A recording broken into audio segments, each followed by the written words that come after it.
And we are live.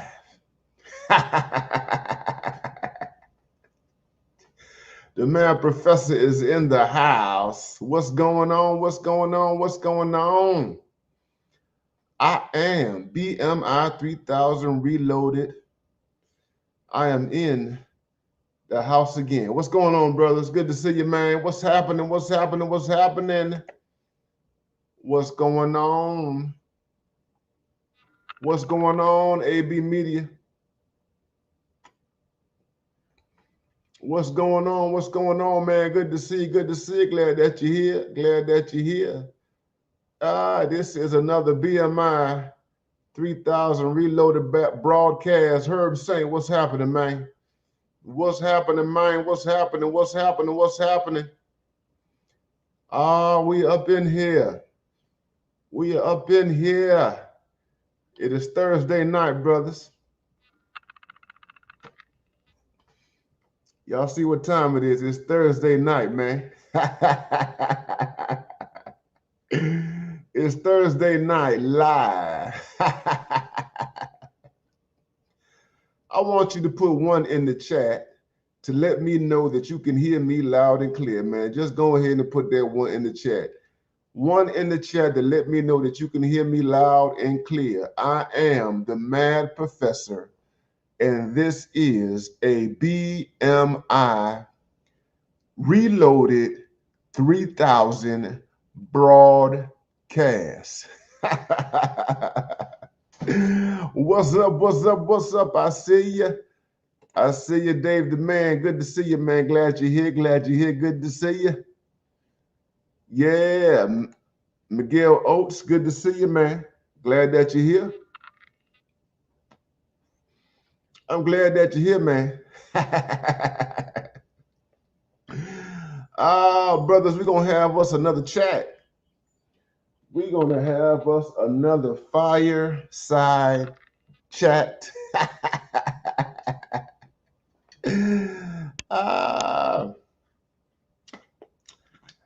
I'm going to do my best to make this a short stream. I'm working on brevity, guys. I'm working on brevity.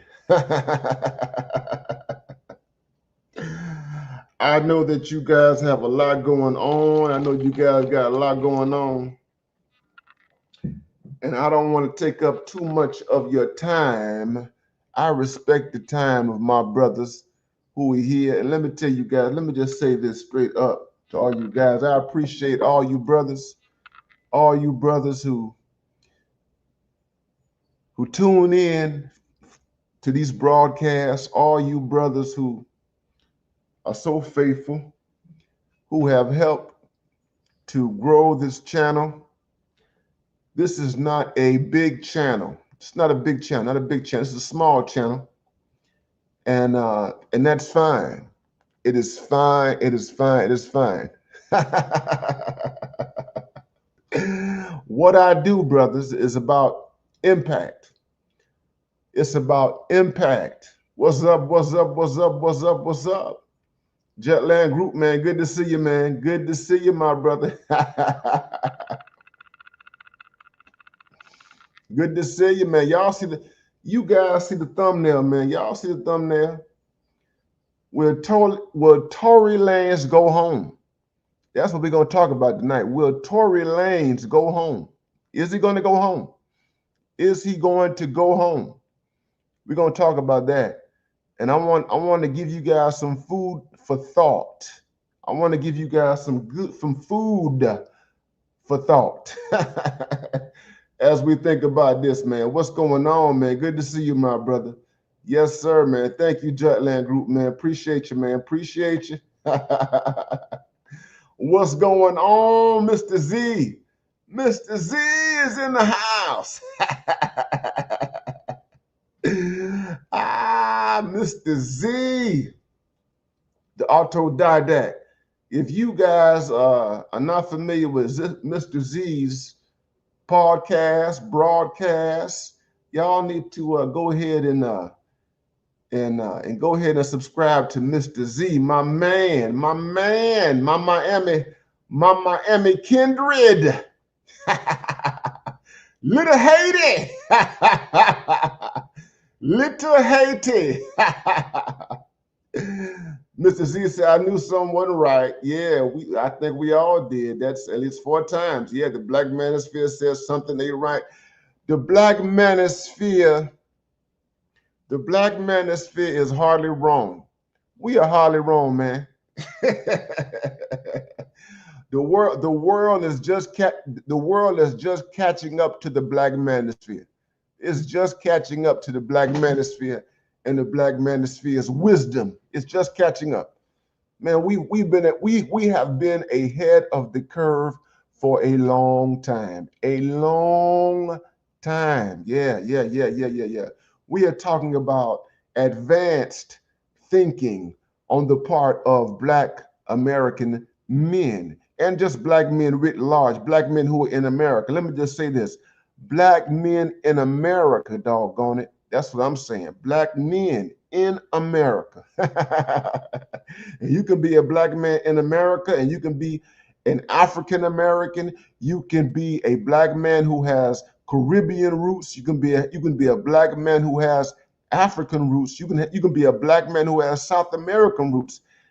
As long as you are stuck here, as long as you are within the confines, the strictures of the United States of America, this ism is for you. What's happening? What's happening, man? We got Indigo Flowers in the house. Indigo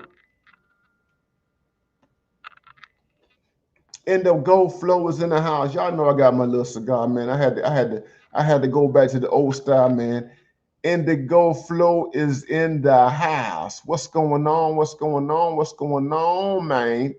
What's going on? Troy West is in the house, man. Good to see you. Good to see you, Troy West, man. Good to see you, man. We're going to talk tonight, man. We're going to talk tonight. We're going to talk tonight. We're going to talk tonight. You guys, I want you guys to understand. I want you guys, everything that I'm going to talk about, everything that we're going to talk about tonight. You see this book? You see this book right here. I wrote this book. This book is one year old. This is a 1-year-old book. You see this book right here? Everything that we're going to talk about has some connection to this book right here. Beyond Death in Jail, Anti-Blackness, Black Masculinity, and the Demonic Imagination. Yes, sir. We're going to talk tonight. Oh, we're going to talk tonight. We're going to thank you, Troy West, man. Good to see you, man. We got Shannon Moore. Salute to you, brother. Salute to you. Salute to you. Salute to you, brother. Salute to you. Glad that you're here, man. Appreciate you, man. Appreciate the support. Oh, my man, we got Sincere 529 is in the house. Sincere 529 is in the house. What's up? What's up? What's up? What's up, man? Thank you for that generous. Thank you for that generous contribution. Y'all know what time it is, man. I am BMI 3000. BMI 3000, man. Y'all know what time it is, man. Y'all know what time it is, man. If y'all like the ism, man, y'all hit the super chat, y'all hit the cash app. You know what I'm saying? You know how to support this work that we're doing here. You know how to support this work. When Tory Lanez go free, Tory Lanez, my brothers, Tory Lanez. I'm going to tell you guys, and let me just say this. So we got two major cases. We got two major cases that are going on right now. We got two major cases. What's going on, Franklin Richards, man? Good to see you, man. Pick it up, man. Pick it up. Pick it up. Buy the ebook. You can buy the ebook. You can get the ebook on Amazon.com. Get you the ebook. You can get the ebook or you can get the hard copy, okay? The ebook is cheaper than the hard copy, okay? So you get the ebook or the hard copy. We got Passport OG in the house. Yes, sir. Yes, sir. Yes, sir. Yes, sir. Everything that we're going to talk about, I've written about. I've been thinking about. I've been thinking about this stuff for years and years and years and years and years and years and years, man. Revelated the spirit of indifference, man. What's going on, my brother? Salute to you, man. Salute to you. Revelated the spirit of indifference. Yes, sir. Yes, sir.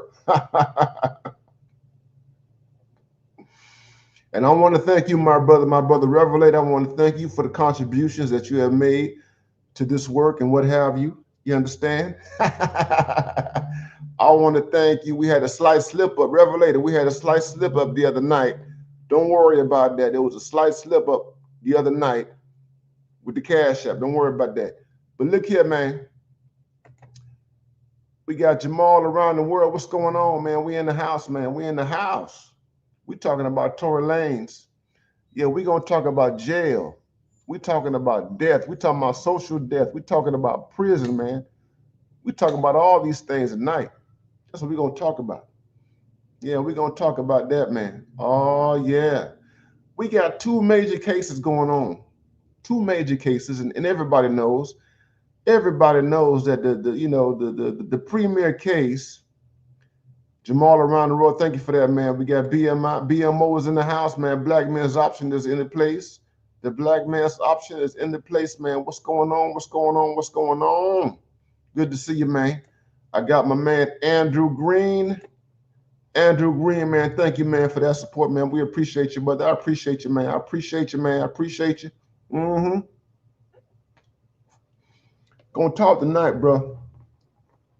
My man Tory Lanez, will he go free? Is he going to go home? And what will it take for this brother to go home? What will it take for this brother to get out of that California dungeon? A California dungeon, that's what it is. It's a dungeon.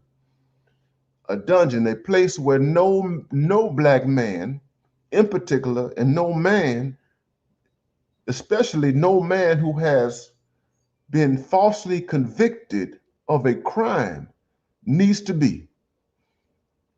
Do you know how many brothers who are sitting in the dungeon? Do you know how many brothers who are sitting in the hole? They are sitting in the hole, man. They are sitting in purgatory because of nonsense, because of people like Meg Thee Stallion sitting in the hole. Black men sitting in a prison cell, dealing with prison rot, dealing with the Darwinistic nature of the prison system for stuff that they did not do. Stuff they ain't do. We're going to talk about that.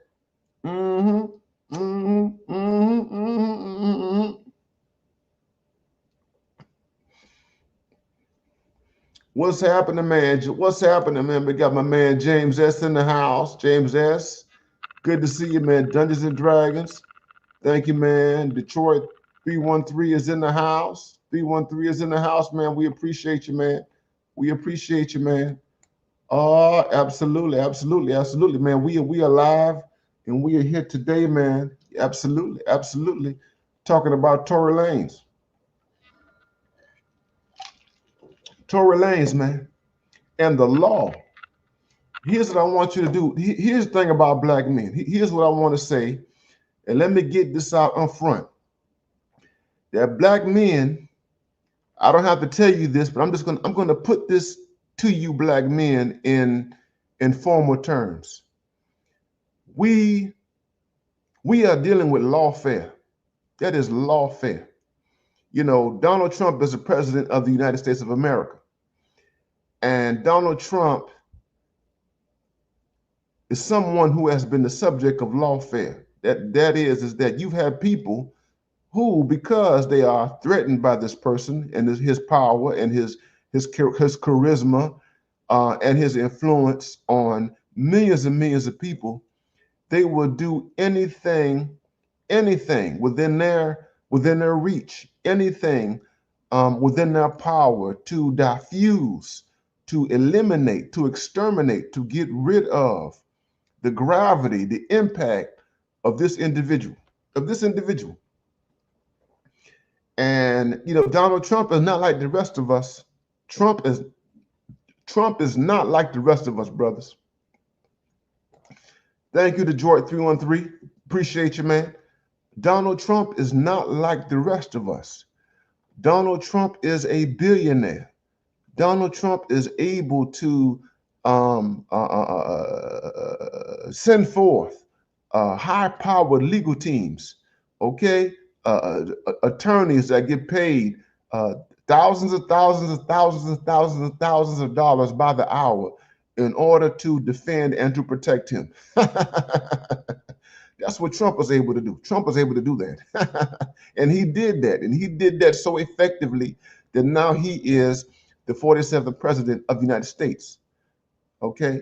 But we black men, we ain't like Trump. We are not like Trump. We don't have the resources. We don't have the influence. We don't have the reach that someone like Donald Trump has.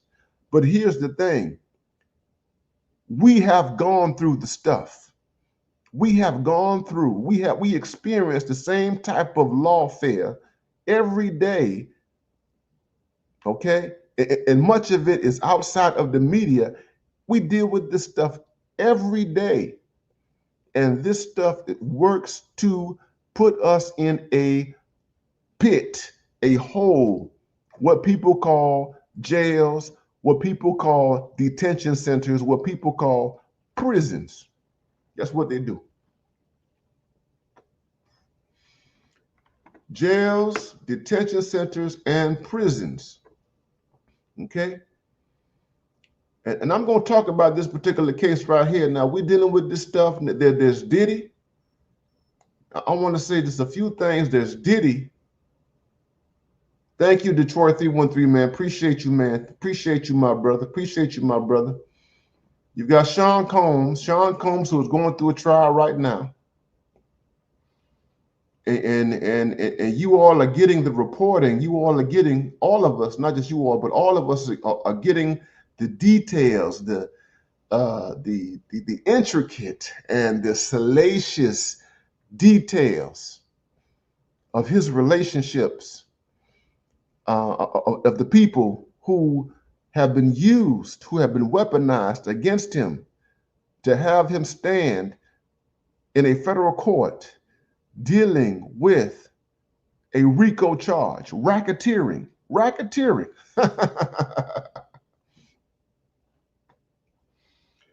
And what I want to say to you, and you all see what's happening right now.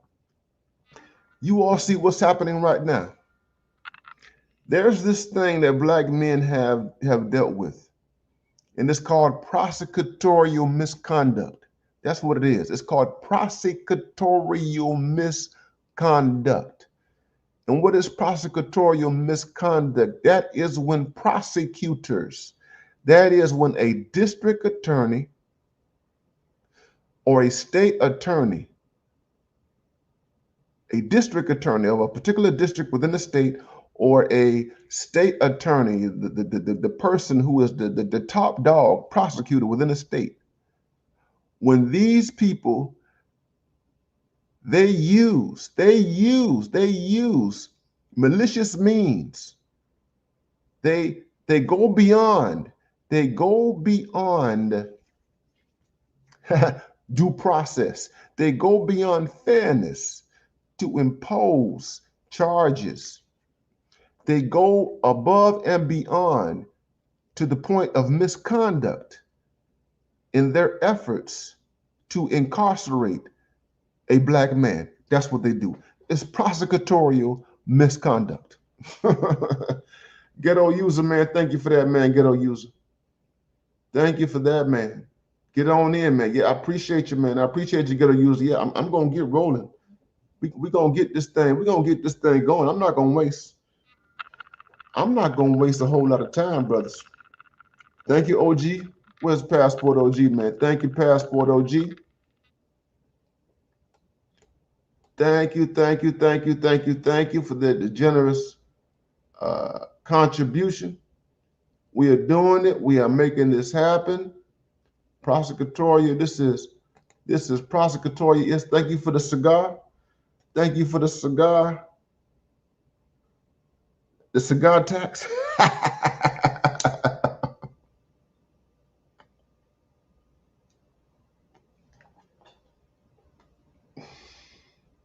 We got the cigar. Tory Lanez. Tory Lanez. Look at this new information. I'm gonna say this to you, man. I'm gonna say this, and we've done this. I did a stream on Meg Thee Stallion soon after on the Meg Thee Stallion Tory Lanez case, soon after the verdict was reached, when the jury found him guilty of all those charges. I did a stream about how wicked and evil this person is. This woman, she's wicked. This is a wicked individual. She's wicked. She's evil. Her friend,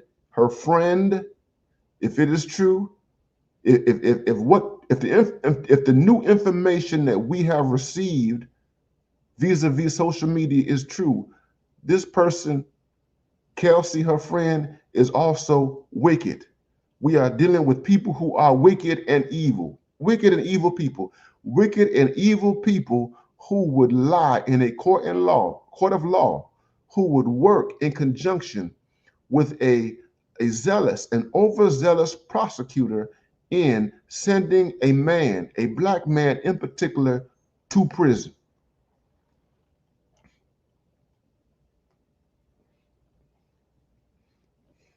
That's what we're dealing with. That is what we are dealing with. Wickedness and evil. Wickedness and evil. And I told you, brothers,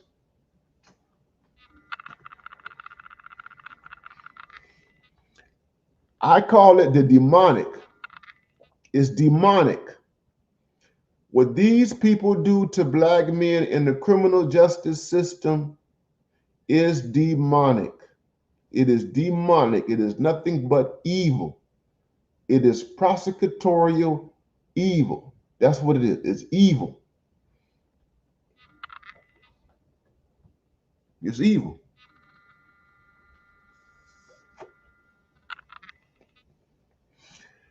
And the question that we have to deal with this evening is, will Tory Lanez go home? Will Tory Lanez go home? That's the question. Will he go home?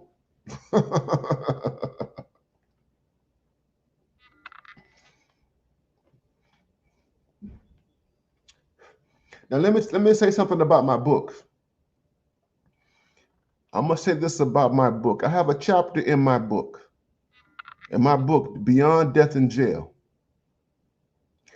And the title of the chapter in my book is called Legal Misandry.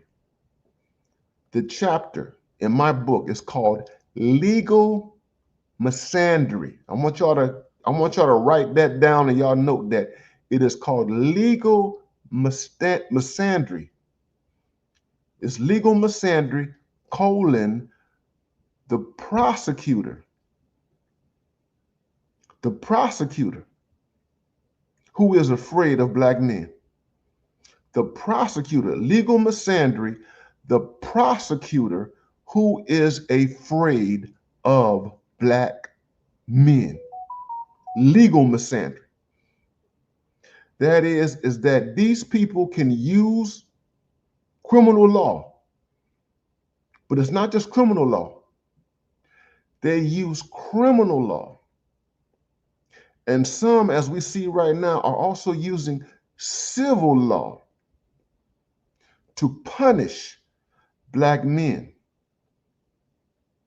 And they use criminal law and civil law to express and articulate a deep-seated hatred of black men. It is called, I call it, legal misandry. You use laws to hate on black men. Use those laws.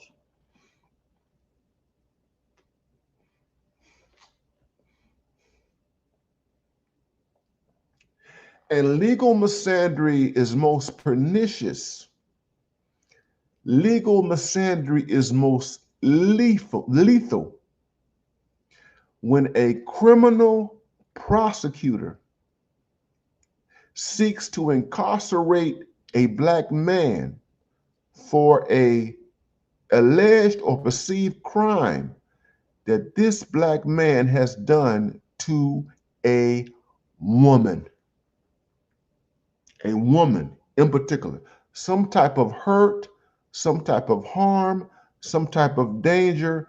They will find everything within the law that justifies hatred towards that black man. They will go so far as to twist the law. They will impose all type of extra punitive mechanisms in their efforts to incarcerate a black man. That is, they will up the charges. So what we're seeing with Diddy, here's the thing. I want y'all to hear this. What we're seeing with Diddy right now with this RICO trial, and it's early right now. We haven't seen the whole trial. This trial is going to last for several weeks. This is not going to be, a week-long or 2-week-long trial. This trial might last for maybe 2 months. Okay, Diddy's trial might last 2 months. So we are in the month of May. We're in the middle of May. Diddy's trial can take us into July, guys. Diddy's trial. This trial can go into the month of July. That's how it is. Kind of like the O.J. Simpson. O.J. Simpson was much longer, but this trial can take us into the month of July. You understand what I'm saying? You see? So we're still in the early phases of this trial with Sean Diddy Combs. But what is clear, based on the reporting and what we're seeing in the media right now, is that the prosecutors, the people who have charged Diddy with this RICO Act, with running a criminal organization, the people who have said, the federal government has said that Sean Diddy Combs is the kingpin of a criminal organization involved in sex trafficking. From what we've learned over the last 2-3 days or what have you, is that this federal government has yet to demonstrate that this man is the kingpin and the leader of a criminal organization. Now Diddy can be judged morally. We can judge him morally. He can be judged morally in terms of his practices and in terms of his behavior and the type of sexual activities that he's engaged in with Cassie and with other people, twosomes, threesomes, baby oil and stuff like that. But those issues are moral issues. Those are moral issues, guys. Those are issues of morality. Those are not issues of law. What do I mean by that? That is that if Diddy has not been proven to engage in an act that is a coercive act, an act that takes away a person's consent. If they have not demonstrated that he has engaged in some type of economic enterprise where you take this particular woman and you pass her around and you put her on the market and you sell her to other people, other men in particular, without her consent, and she's been forced, they have not been able to do that. What you're dealing with right now is primarily a morality play. A morality play. This is about morality, what's right and what's wrong, what people think is right and wrong. You're talking about, men taking a leak. He took a leak on her. Another man took a leak on her with her consent. If she agreed to it, if she agreed to it, there's nothing illegal about it. You can say it's immoral. You can say it's bad behavior. You can say it's horrible conduct. But if she was not forced to do that against her will, if she was not kidnapped, if she was not held hostage, then you have not moved from the realm of morality to crime. Okay? Morality to crime. And what we don't understand, and here's the problem which we have in America, and this is why the courts are very, very important, brothers. This is why the courts, and this is why I need you guys to take the American Constitution. I need you black men to take the Constitution seriously. I need you black men to take the rule of law seriously. I need you to understand that, okay? And what I mean by that, guys, I'm gonna tell y'all what I mean by that. Is that there is a distinction between morality, what is moral, and what is legal. There's a distinction between what is moral and what is legal. You understand? It's kind of like, okay, Diddy was an old man when he was dealing with Cassie. Diddy was a man who was up in age. People talking about age gaps and all this kind of stuff, age gaps, right? Now, he met her when she was 19. When he met her, she was a full-blown adult. She was a full-blown adult according to the law. She was a full-blown adult. The law says she's an adult. And according to the law, she must be treated as such. Okay? But morality says, here's the thing about morality. Morality says that there is something nefarious, there is something suspicious, there is something unethical about a man who is 20 years or 30 years older than a woman, particularly if she's 19 and he's in his 30s or he's in his 40s or he's in his 50s, Shannon Sharp. Morality judges that. But that's not law. That's not law. You see, morality and the law are two different things, and we have to deal with that. So the court of public opinion is about morality.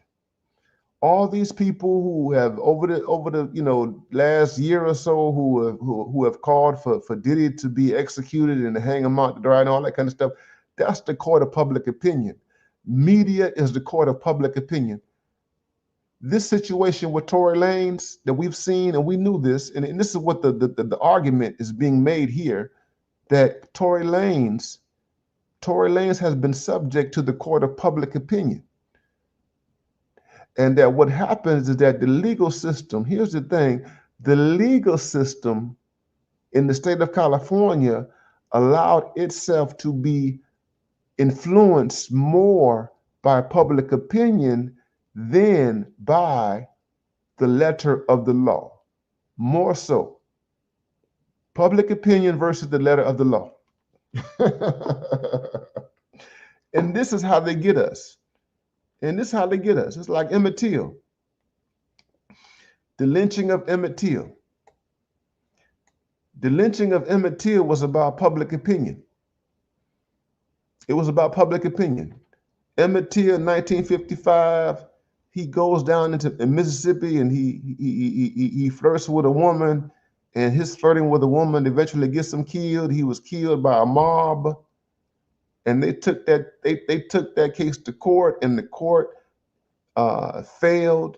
They had a jury trial, and the jury found those men who killed him innocent, not guilty, and all that kind of stuff. We are talking about public opinion, how public opinion influences the law. And this is what you're dealing with. You're dealing with this situation with Diddy. And you're also dealing with this situation when it comes down to Tory Lanez, Meg Thee Stallion, and everybody who was in that car. It's public opinion. What's going on? What's going on? What's going on? No. Tory Lanez is doing 10 years in prison. 10 years in prison. Y'all know what's going on. 10 years in prison.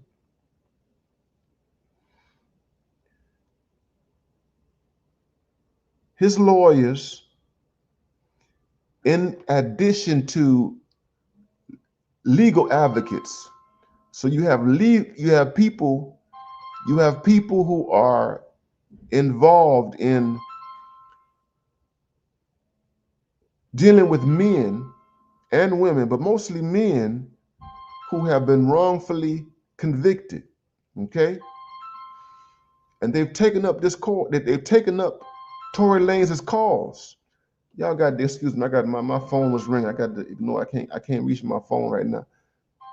I'm trying to hold on, guys. Hold on for 1 second.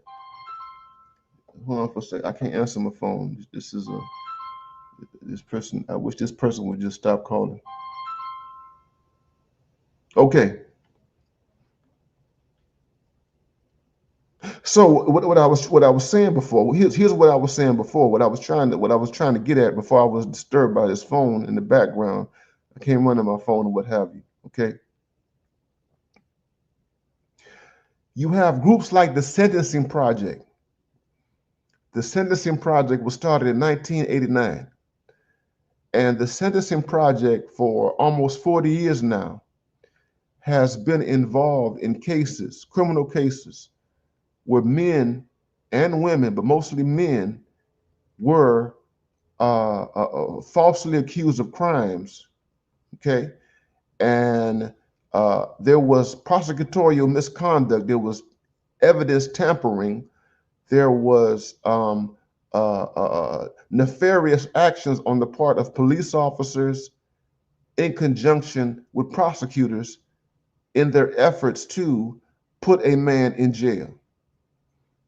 And they take up these cases and they review these cases and they look at the holes, they look at the missing pieces in these cases, the lack of evidence in particular ways, particularly DNA evidence. It's DNA evidence. So the Sentencing Project, at the heart of the Sentencing Project, you have men who have spent 20, 30 years, 40 years, 50 years in prison, who were ultimately exonerated from all the charges that were imposed upon them as a consequence of DNA evidence, DNA. Okay? And so Tory Lanez's case is kind of similar to this. And he has advocates. There are people who have been watching this case. This is a wonderful thing. People beyond his own legal team who have watched this particular case.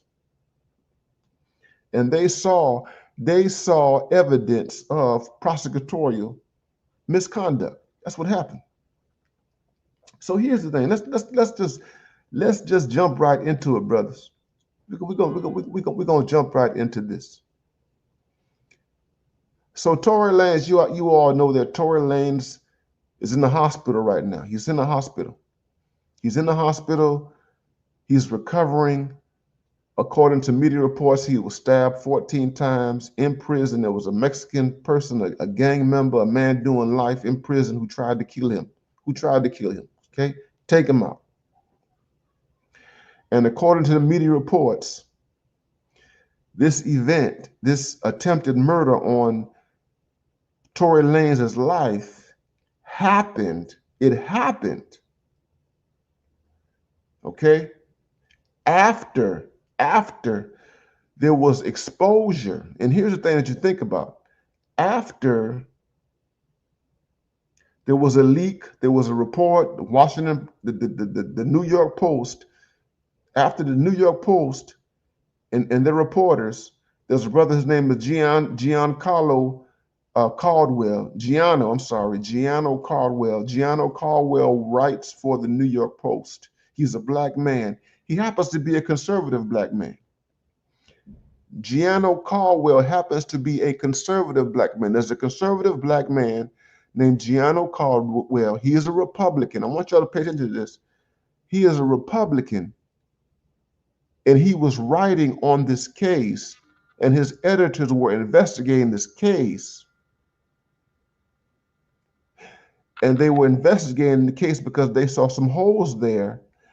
And according to the media reports, they tried to reach out to this woman, Kelsey, Meg Thee Stallion's friend, Meg Thee Stallion's people, to get some type of corroborating testimony on what happened, because the bodyguard, I'm not going to go into all the details. There was apparently a bodyguard who heard everything. A black man, there's a black man who heard this woman confess that Tory Lanez wasn't the one who pulled the gun that night when Meg Thee Stallion was shot, and it was her girlfriend, her friend, Kelsey. Now, you all have seen all the tapes and the hoopla and all this kind of stuff. And you've seen the statements, okay? Tory Lanez's lawyer has made a statement. Gianno Caldwell with the New York Post, he's made a statement. There's a congresswoman who was also a part of it. She made a statement. Okay, there are people who are part of, the American media complex and the political complex in the United States who are a part of this case. And these people have testified that this case right here is a clear example of how a black man has been railroaded, okay, by the state of California. The state of California. Now,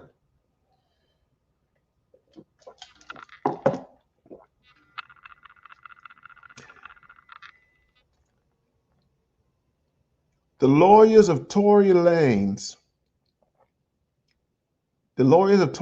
have appealed. They have appealed his conviction. They've appealed it. And this appeal took place before any of this stuff came out. The appeal, Tory Lanez's lawyers petitioned. They appealed the sentence and the verdict and all this kind of stuff. They will appeal it to the California Supreme Court. So the California Supreme Court has to make a decision. The courts in California.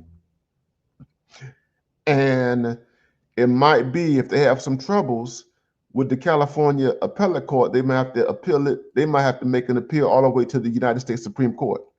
Okay? Or I'll put it like this: there are the appellate courts in California. You have the federal appeals, and then beyond federal appeals, you have appeals to the United States Supreme Court. So there are levels to this thing. Okay? You have the appellate courts in California. Then you have the state appellate courts. Then you have the federal courts, and then beyond the federal courts, you have the United States Supreme Court. Okay. Now, what's going to get him out of jail? What's going to get him out of jail? Here's the thing. So there's a petition right now. They're making a petition. These lawyers have already petitioned Gavin Newsom, the governor of the state of California, Gavin Newsom. They have petitioned the governor to either give Tory Lanez a full pardon or to commute his sentence.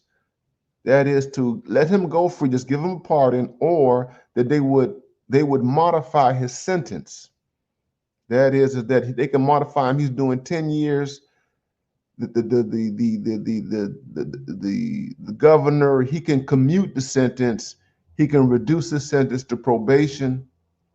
He can commute his sentence to house arrest. He can commute his sentence to all sorts of things. Okay, he can commute. Gavin Newsom can give him a full pardon or a commutation. But the argument that these people are making right now, here's the basis of the argument. The basis of the argument is that this person, Tory Lanez, is being held unjustly. That Tory Lanez right now is being held unlawfully. It's unlawful. And there is a body of law that exists that you guys, you black men, need to know about. There is a body of law that exists that these lawyers can use to make the case that Tory Lanez is being held unlawfully and that he needs to be released. He is being held unlawfully and he needs to be released. And that body of law is called habeas corpus. That's what the body of law is called. It is called habeas corpus. And I'm going to tell you the basics of habeas corpus. The basic of habeas corpus is this: that the government or a government, state, local, federal, whatever, cannot lawfully keep a person detained if they cannot substantiate, if they cannot provide a legal reason, if they cannot provide a justification for this person's detention. That's what habeas corpus is. That you cannot incarcerate a person, you cannot hold a person in a jail, in a detention center, you cannot hold a person in a prison if you do not have a just cause. It's called habeas corpus. You cannot hold a person against their will if you cannot legally, if you cannot legally argue that this person should be detained. Now, here's what I'm going to say. I'm not a lawyer. I'm not a lawyer. I'm not a lawyer. I am not a legal scholar. Okay? I did not go to law school. I don't have a law degree whatsoever. Okay? But I'm out here telling you what might possibly take place. What might possibly take place with this Tory Lanez situation? It's called habeas corpus. And I need you black men to understand this because a lot of black men who have been incarcerated unjustly, a lot of black men, for decades and decades, they have made appeals. They have made appeals to appellate courts, state appellate courts. They have made appeals to federal appellate courts, and they have made appeals to the United States Supreme Court on the basis of habeas corpus.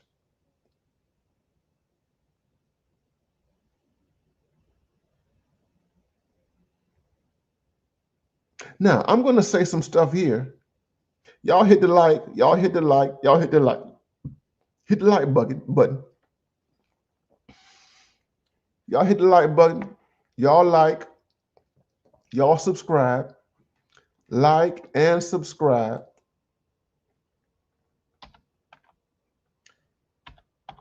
Like and subscribe, brothers. I need y'all like and subscribe. I want to go through.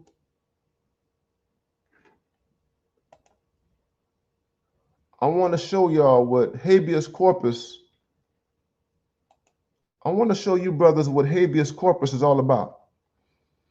Cash App $ BMI 3000. Cash App $ BMI 3000.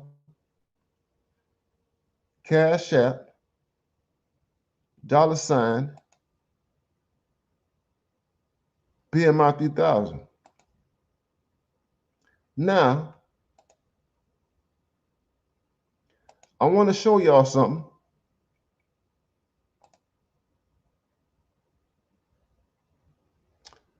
I want to show y'all something.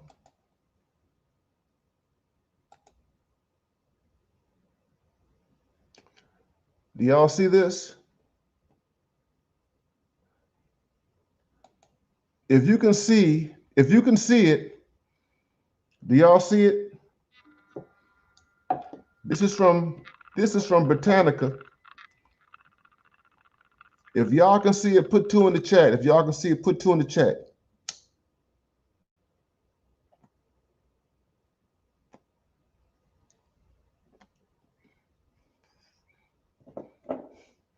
If y'all can see everything, put 2 in the chat. Let me know if you can see everything. If you can see the screen. Just give me a 2 in the chat if you can see my screen.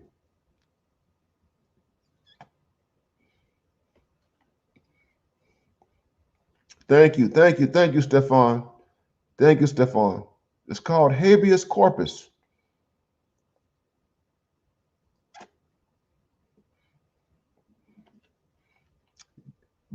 It's Habeas Corpus.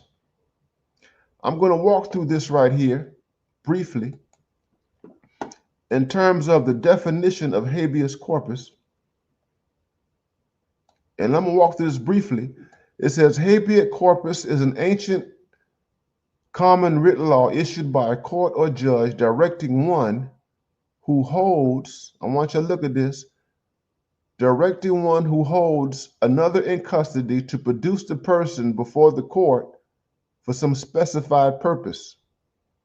Although there have been and are many varieties of the writ, the most important is that used to correct violations of personal liberty by directing judicial inquiry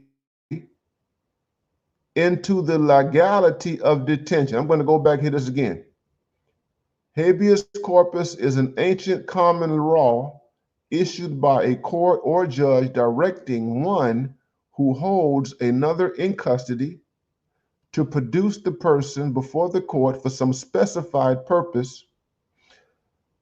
Although there have been and are many varieties of the writ, the most important is that it is that used to correct violations. I want you to get this. It is used, the most important use of this is it is used to correct violations of personal liberty, by directing judicial inquiry into the legality of a detention. That's what it's called. The legality of a detention. The habeas corpus remedy is recognized in the countries of the Anglo-American legal system, but it is generally not found in civil law countries, although some of the latter have adopted comparable procedures. In other words, this happens when one's detention is questionable. When you have been detained or you have been imprisoned and you have been incarcerated on questionable grounds. This is habeas corpus. It says the origin of the writ cannot be stated with certainty. And it goes on. I don't want to go through all this. It gives you a history of it. I'm going to go here. The modern history of the writ as a device for the protection of liberty against official authority may be said to have come from the reign of King Henry. This is an old law. This is old law. This is old English common law, brothers. And it says right here, many of the procedures that made for effective assertion of these rights were provided by the Habeas Corpus Act of 1679. This is an old law. This is English common law. And it goes back to 1679. Which authorized judges to issue the writ when courts were on vacation and provided severe penalties for any judge who refused to comply with it. Its use was expanded during the 19th century to cover those held under private authority. In 1960, legislation was enacted limiting these instances in which habeas corpus could be denied and established by the lines of a new appeal. Let's go on. I want y'all to look at the origins of habeas corpus. In the British colonies in North America, by the time of the American Revolution, the rights of habeas corpus were popularly regarded as among the basic protections of individual liberty. I want y'all to look at this.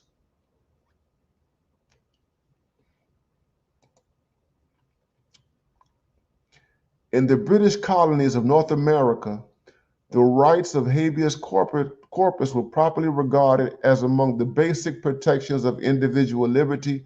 The U.S. Constitution, I need you brothers to pay attention. You guys need to read the Constitution. You guys never know, you will never know when you will need the Constitution of the United States. This is why we have to make a distinction between morality and the law. The U.S. Constitution guarantees that the privilege should not be suspended unless when in cases of rebellion or invasion of the public safety may require it.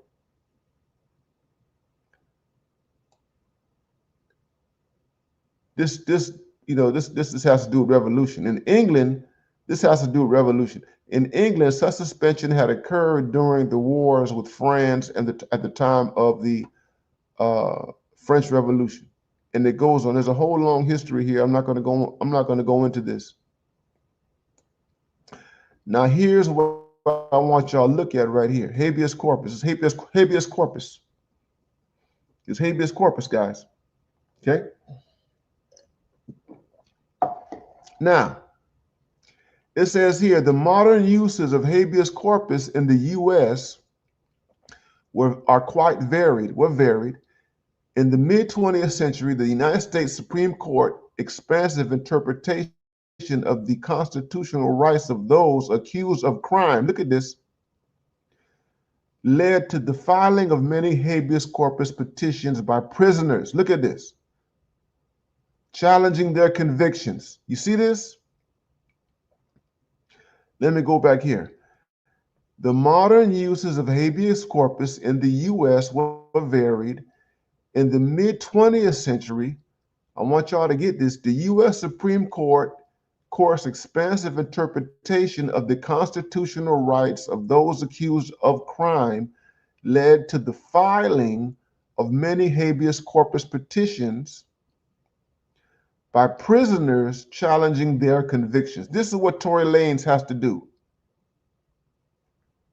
So Tory Lanez has to challenge his conviction on the basis of habeas corpus, this law right here.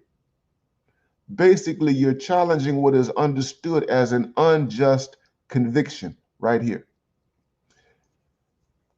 That interpretation was gradually narrowed by the Supreme Court and by congressional act in the latter years of the century. In contemporary law, a writ frequently is requested on behalf of one in police custody for the purposes of requiring the police to either charge the arrested person with an offense or release that person. You see, you cannot be detained. Here's brothers, you cannot be detained unjustly. You understand what I'm saying? There has to be a legal reason, there has to be a justification for your detention, okay? Habeas corpus proceedings may be employed to obtain release of the accused prior to trial on the ground that the bail is excessive. Look at this.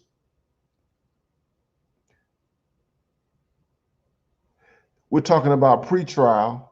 That is that you can have people who are sitting in jail waiting to go to trial, but they can't get out of jail because the bail is too high. The judge has set the bail too high, and the bail can be deemed excessive. So you can have a person who's sitting in jail pre-trial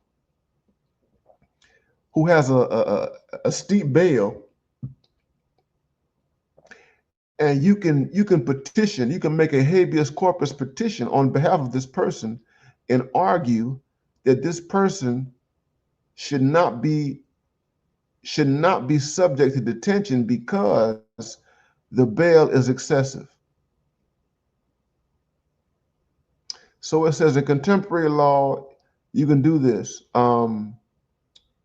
Habeas corpus proceedings may be employed to obtain the release of the accused prior to trial on the ground that the bail is excessive. On occasions, habeas corpus relief has been granted to a prisoner who is unlawfully detained after the expiration of a sentence. You see, this is what Kamala Harris had to deal with. Kamala Harris. Let me just say this, guys. Kamala Harris. So Kamala Harris, Kamala Harris got in trouble in California because the California Supreme Court had issued an order that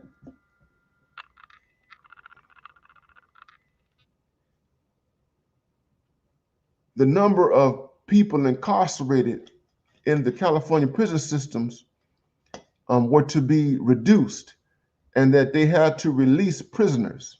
Okay. Kamala Harris was under a Supreme Court order. The Supreme Court order, and this is when she was an attorney general in California. The Supreme Court ordered the state of California to release prisoners. And Kamala Harris defied the order. I want y'all to get this. Kamala Harris defied the California Supreme Court, the Supreme Court. They told her to release these prisoners, and she would not release them. Okay? And it says here, let me go on.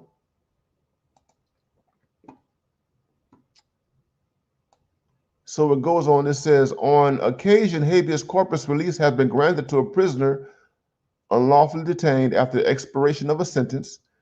In the case of one arrested on a warrant of extradition, a proceeding in habeas corpus may be instituted to challenge the validity of the warrant.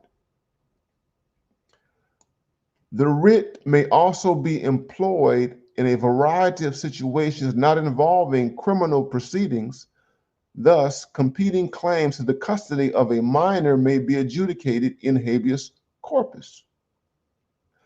Someone confined to a mental hospital may, in some jurisdictions, bring about the release from the hospital by demonstrating the recovery of sanctity at habeas corpus.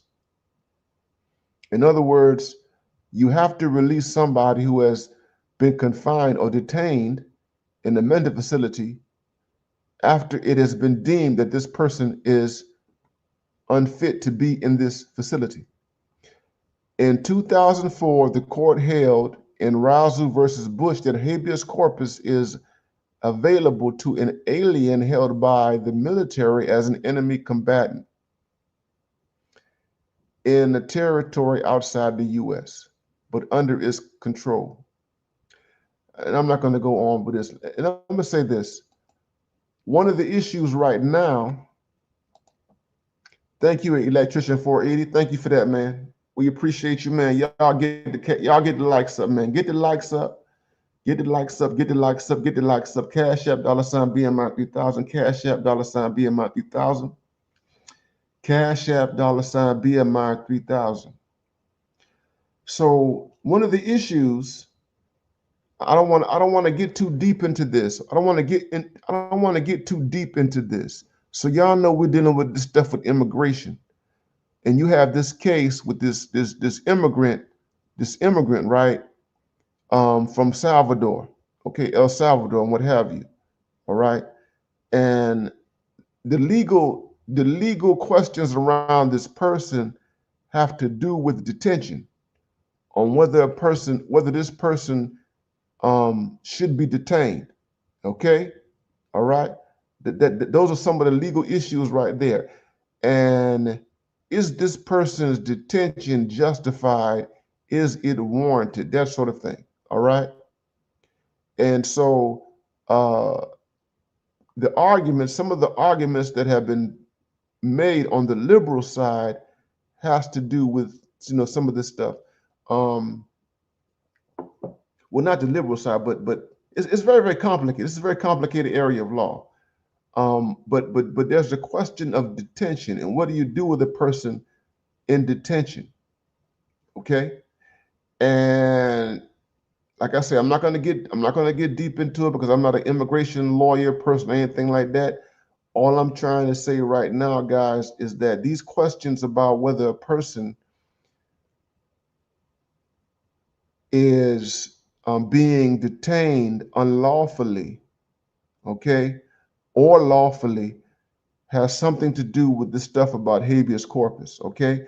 So a lot of this law, it applies to political people who are perceived as political prisoners, people who are perceived as domestic threats, stuff like that. But we are talking about criminals, domestic criminals, okay? Habeas corpus. You understand? So these are the kinds of issues that the courts are dealing with. All right. And the stuff in terms of immigrants and all that kind of stuff, the back and forth, a lot of it has to do with these habeas corpus issues and what have you. But Tory Lanez, I want to stay zero focused on Tory Lanez. Thank you, Electrician 480, man. We appreciate your support, you being right here.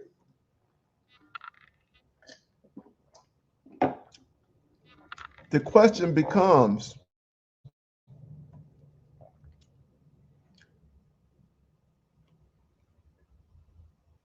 is Tory Lanez being held unlawfully? Is he being held unlawfully?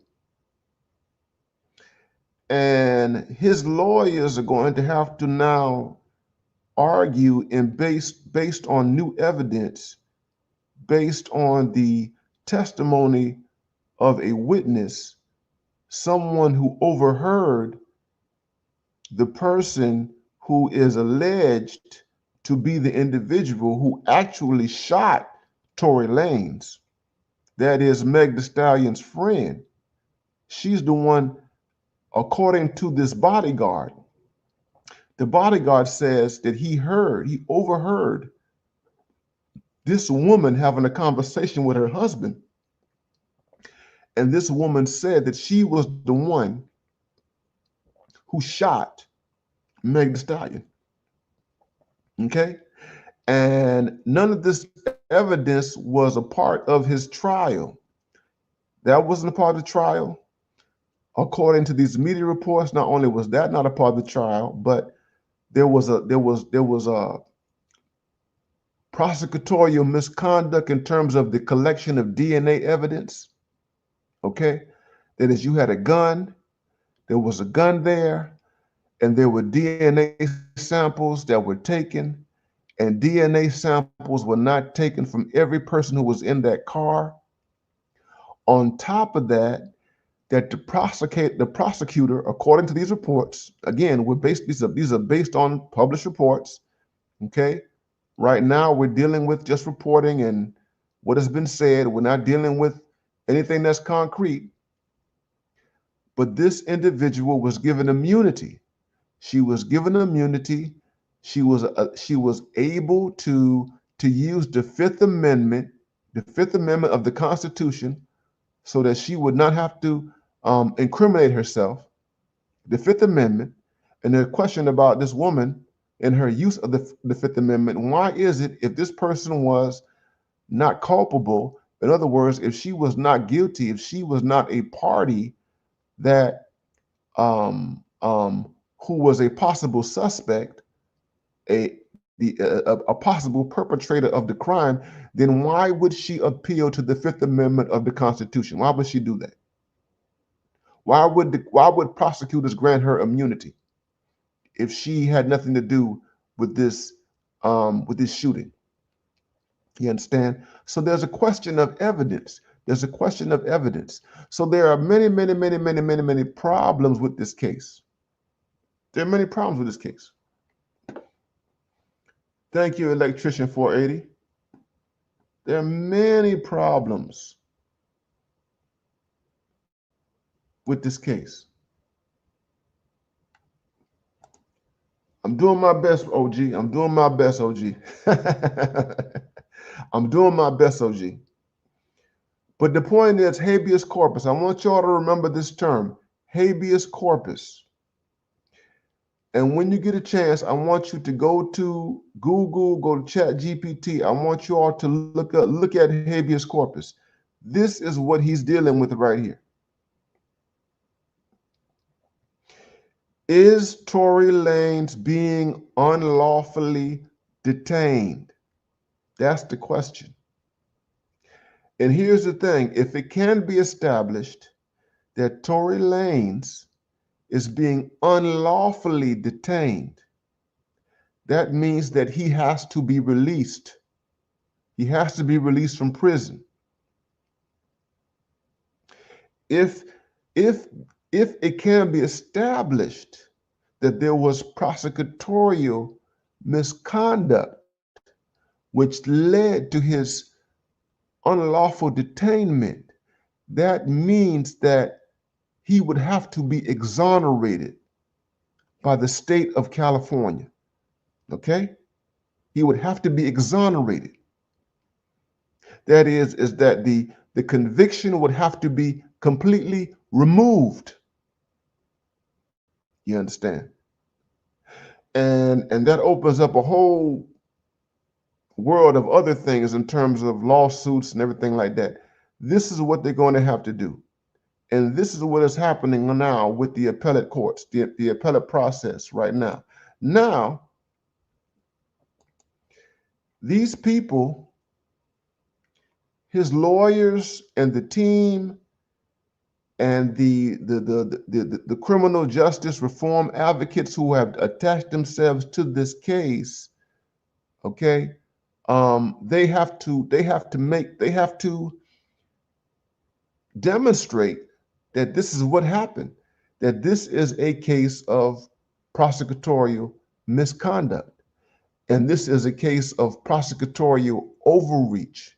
That basically what that means is that you have a prosecutor who engaged in unethical activity in terms of abusing the law, in terms of hiding evidence, in terms of not following the law in their pursuit of a trial and ultimately a conviction with respect to Tory Lanez. Okay? This is what habeas corpus, this is what habeas corpus is all about. And I'm going to say this, like I said, there are lots of black men. There are lots of black men who have done lots of time in prison for crimes that they did not commit, who have been victims of prosecutorial misconduct, who have made appeals to habeas corpus. You understand? I would just give you one example. There was a man by the name of Wilbert Rideau. Let me see right here. Let me go to Google. I'm going to go to Google. I want to show y'all something.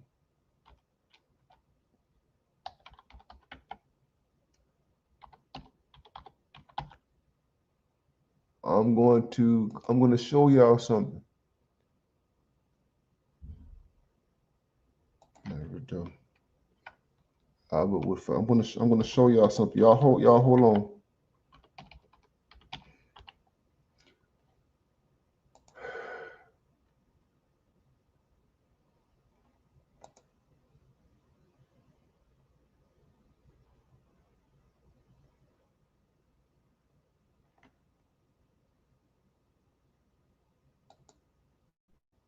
I'm going to show y'all something. Don't go too far, brothers. Do not go too far. Where y'all at? I'm going to show y'all. Y'all hold tight again.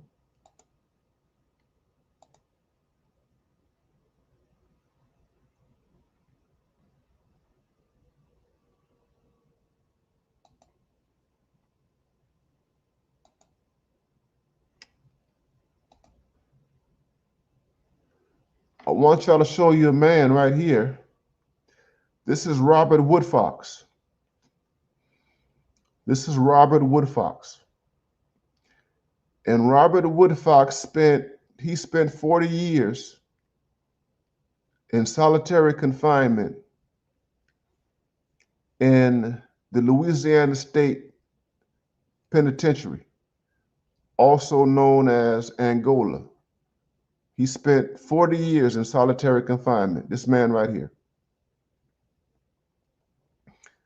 His name is Albert Woodfox. He recently passed away. And he was a part of a crew of black men who were members of the Black Panther Party in Angola. They were called the Angola Three. And Robert Woodfox spent 40 years in solitary confinement because while he was in prison, he was doing a long sentence in prison for a particular crime of robbery, murder. And while he was in prison, he became a member of the Black Panther Party. Robert Woodfox became the member of the Black Panther Party. And Robert Woodfox, him along with another man named Albert King, and another individual, Herman Edwards. It was Albert King, Herman Edwards. They had a Black Panther chapter in the the Louisiana State Penitentiary. And while they were in prison, there was a situation, there was a riot that broke out in prison where a prison guard was killed. A prison guard was killed in Angola. And he was charged with being involved in the murder of a prison guard while he was in Angola.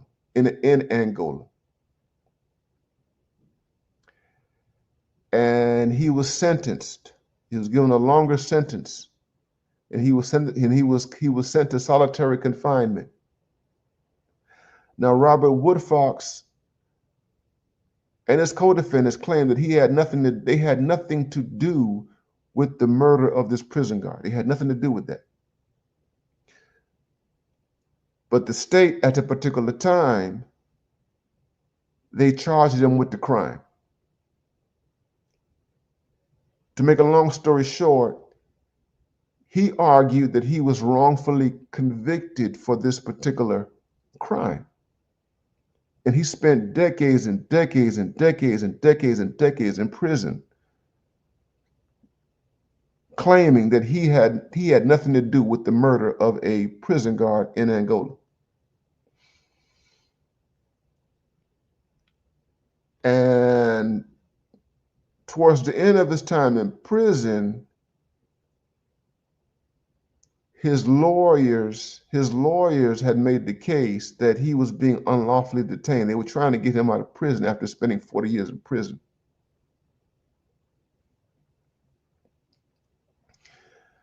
And he would not admit to committing this crime. And they used habeas corpus and the habeas corpus argument to get him out of prison. Now, unfortunately, it didn't work. I'm going to say this. For him, it didn't work.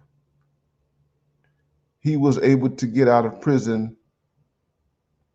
It's a long story. He pleaded guilty to some other crimes or what have you, just to get out of prison. Okay. But based on his own testimony, he believed that he was the victim of prosecutorial misconduct. Okay. But when you read his story, he has a whole story. There's a whole book on that he's written on his life story. He's passed away now. But there are long sections on this whole habeas corpus thing right here. He's not the only one. Mr. Rogers, thank you for that. Thank you for that, Mr. Rogers. We appreciate you, man, being here.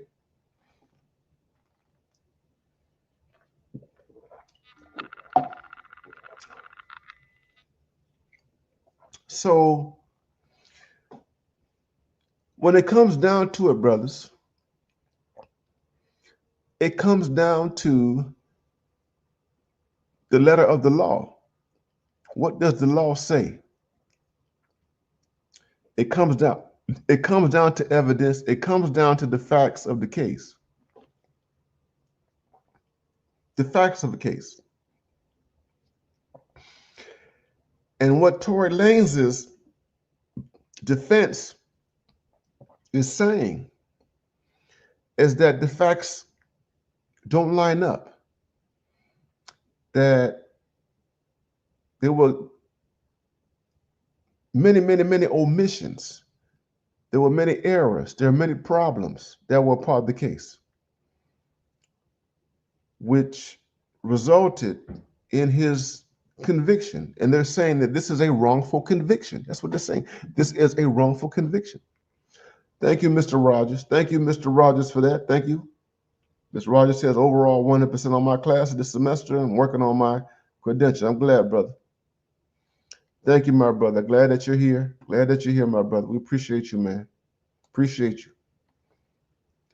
Y'all get the likes up, get the likes up, get the likes up.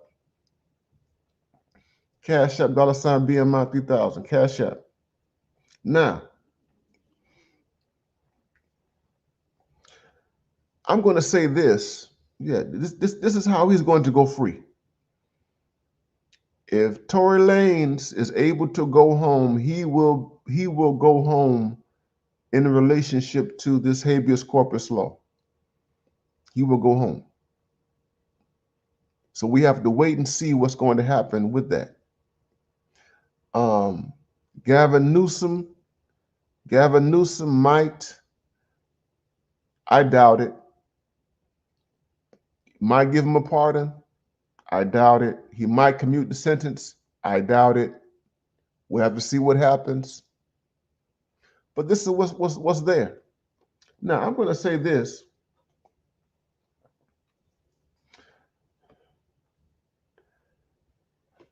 I think that Tory Lanez's attorneys during his trial, I think that these attorneys did a horrible job. I think Tory Lanez is in prison right now because his attorneys did not do everything that they were supposed to do to ensure that this man would not be wrongfully convicted. They did not interrogate the prosecutor, the evidence. They did not go far enough in picking apart that case and looking at the holes of the prosecutor's case. They did not go far enough in doing that. I am convinced that his attorneys did a horrible job at defending him. His defense attorneys did a horrible job at proving his evidence. His attorneys should have demanded all of the DNA. His attorneys should have gone overboard, okay, in terms of the interrogation of witnesses, particularly Meg Thee Stallion. His attorneys should have went after Kelsey And they should have made an issue of the fact that this person was granted immunity and that this person was able to hide behind the Fifth Amendment. Although she did not have to testify, they should have went further in raising questions before a jury. It should have raised questions before a jury.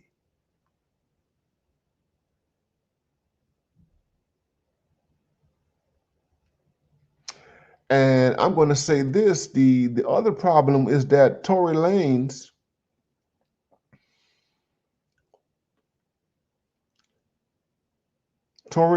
should have given his attorneys more.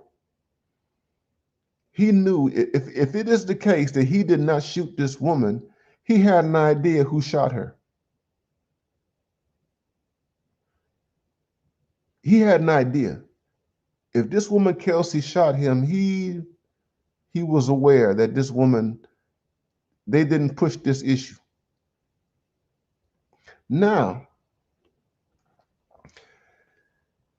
there's this bodyguard. They have a bodyguard.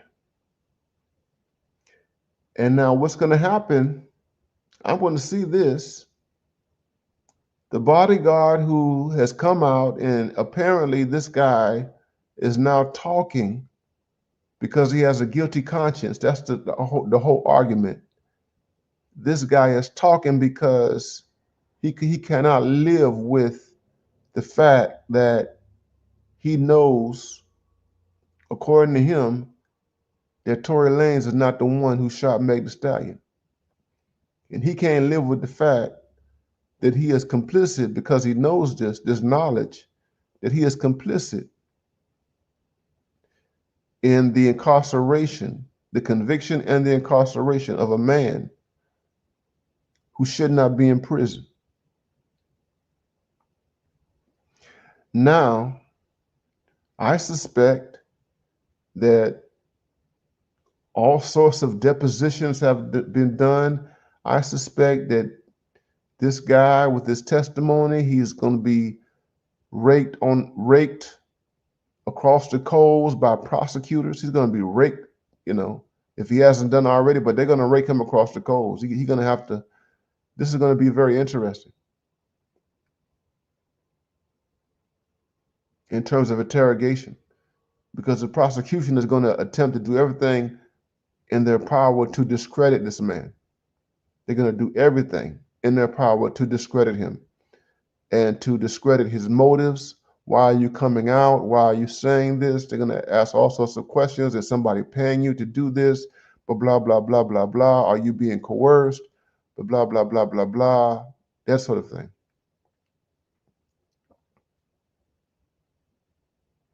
So this guy who has come out, he's in a very precarious situation. The black man who's the bodyguard, the black bodyguard is in a precarious situation right now.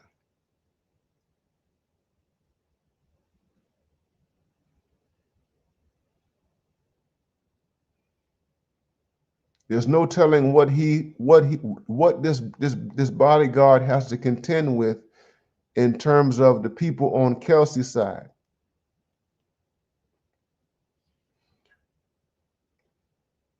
We don't know if this guy's life is in jeopardy or what happened. We don't know. We don't know.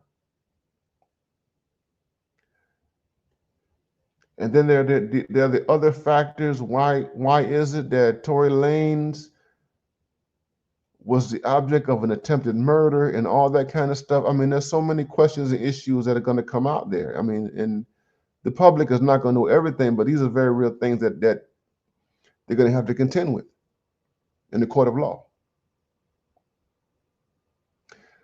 But if this guy can be established as a credible witness, they're going to have to, a judge is going to have to make a decision about this. Or an appellate court, I'll put it like this, an appellate, the appellate courts or whatever, they're going to have to make a decision. And a body of judges will make a decision about this.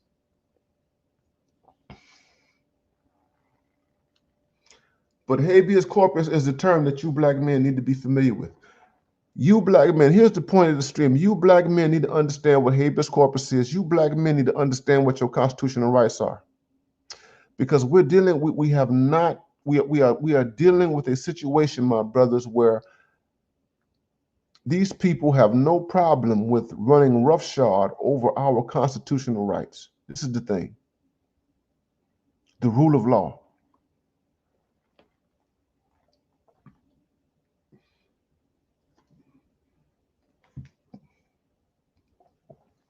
And see, we are in a situation right now that is no different from the 1950s, where you have these people in the legal arena and outside the legal arena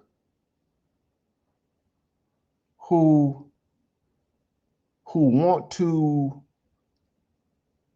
destroy black men based on public opinion, based on mob rule, based on nonsense, media, emotions, all sorts of things.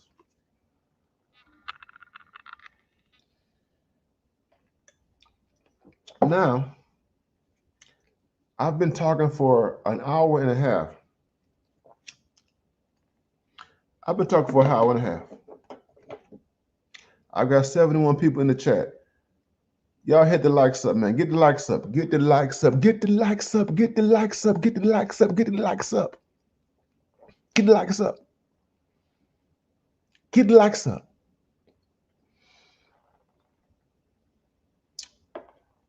I'm finna drop a link in the chat. I'm gonna drop the link in the chat. I'm gonna invite brothers to come up. I need to be able to identify you if you come up. I need to be able to identify you, know who you are. Okay? If you come up, I'm dropping the link right now. This is BMI 3000 Reloaded. Y'all get the likes up.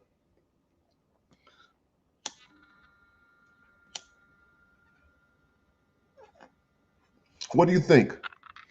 Will Tory Lanez go home? Will Tory Lanez go home?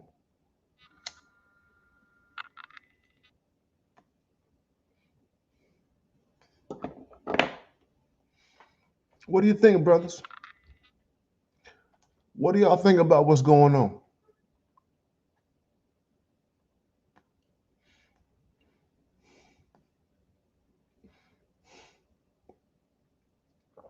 The state has to be able to prove their case beyond a shadow of a doubt that a crime has been committed.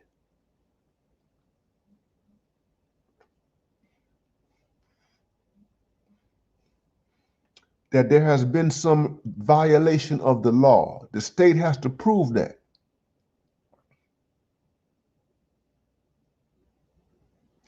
When it comes down to Tory Lanez, it is clear to me that the state got off. That the state got off easy. It is my contention that Tory Lanez had inadequate representation. That is my complaint. The main reason Tory Lanez is in prison, right? The reason why he's sitting up in a hospital room right now recovering from 14 stab wounds is because he had inadequate representation.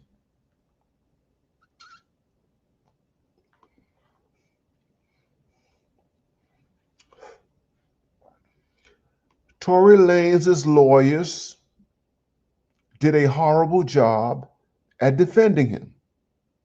They did a horrible job.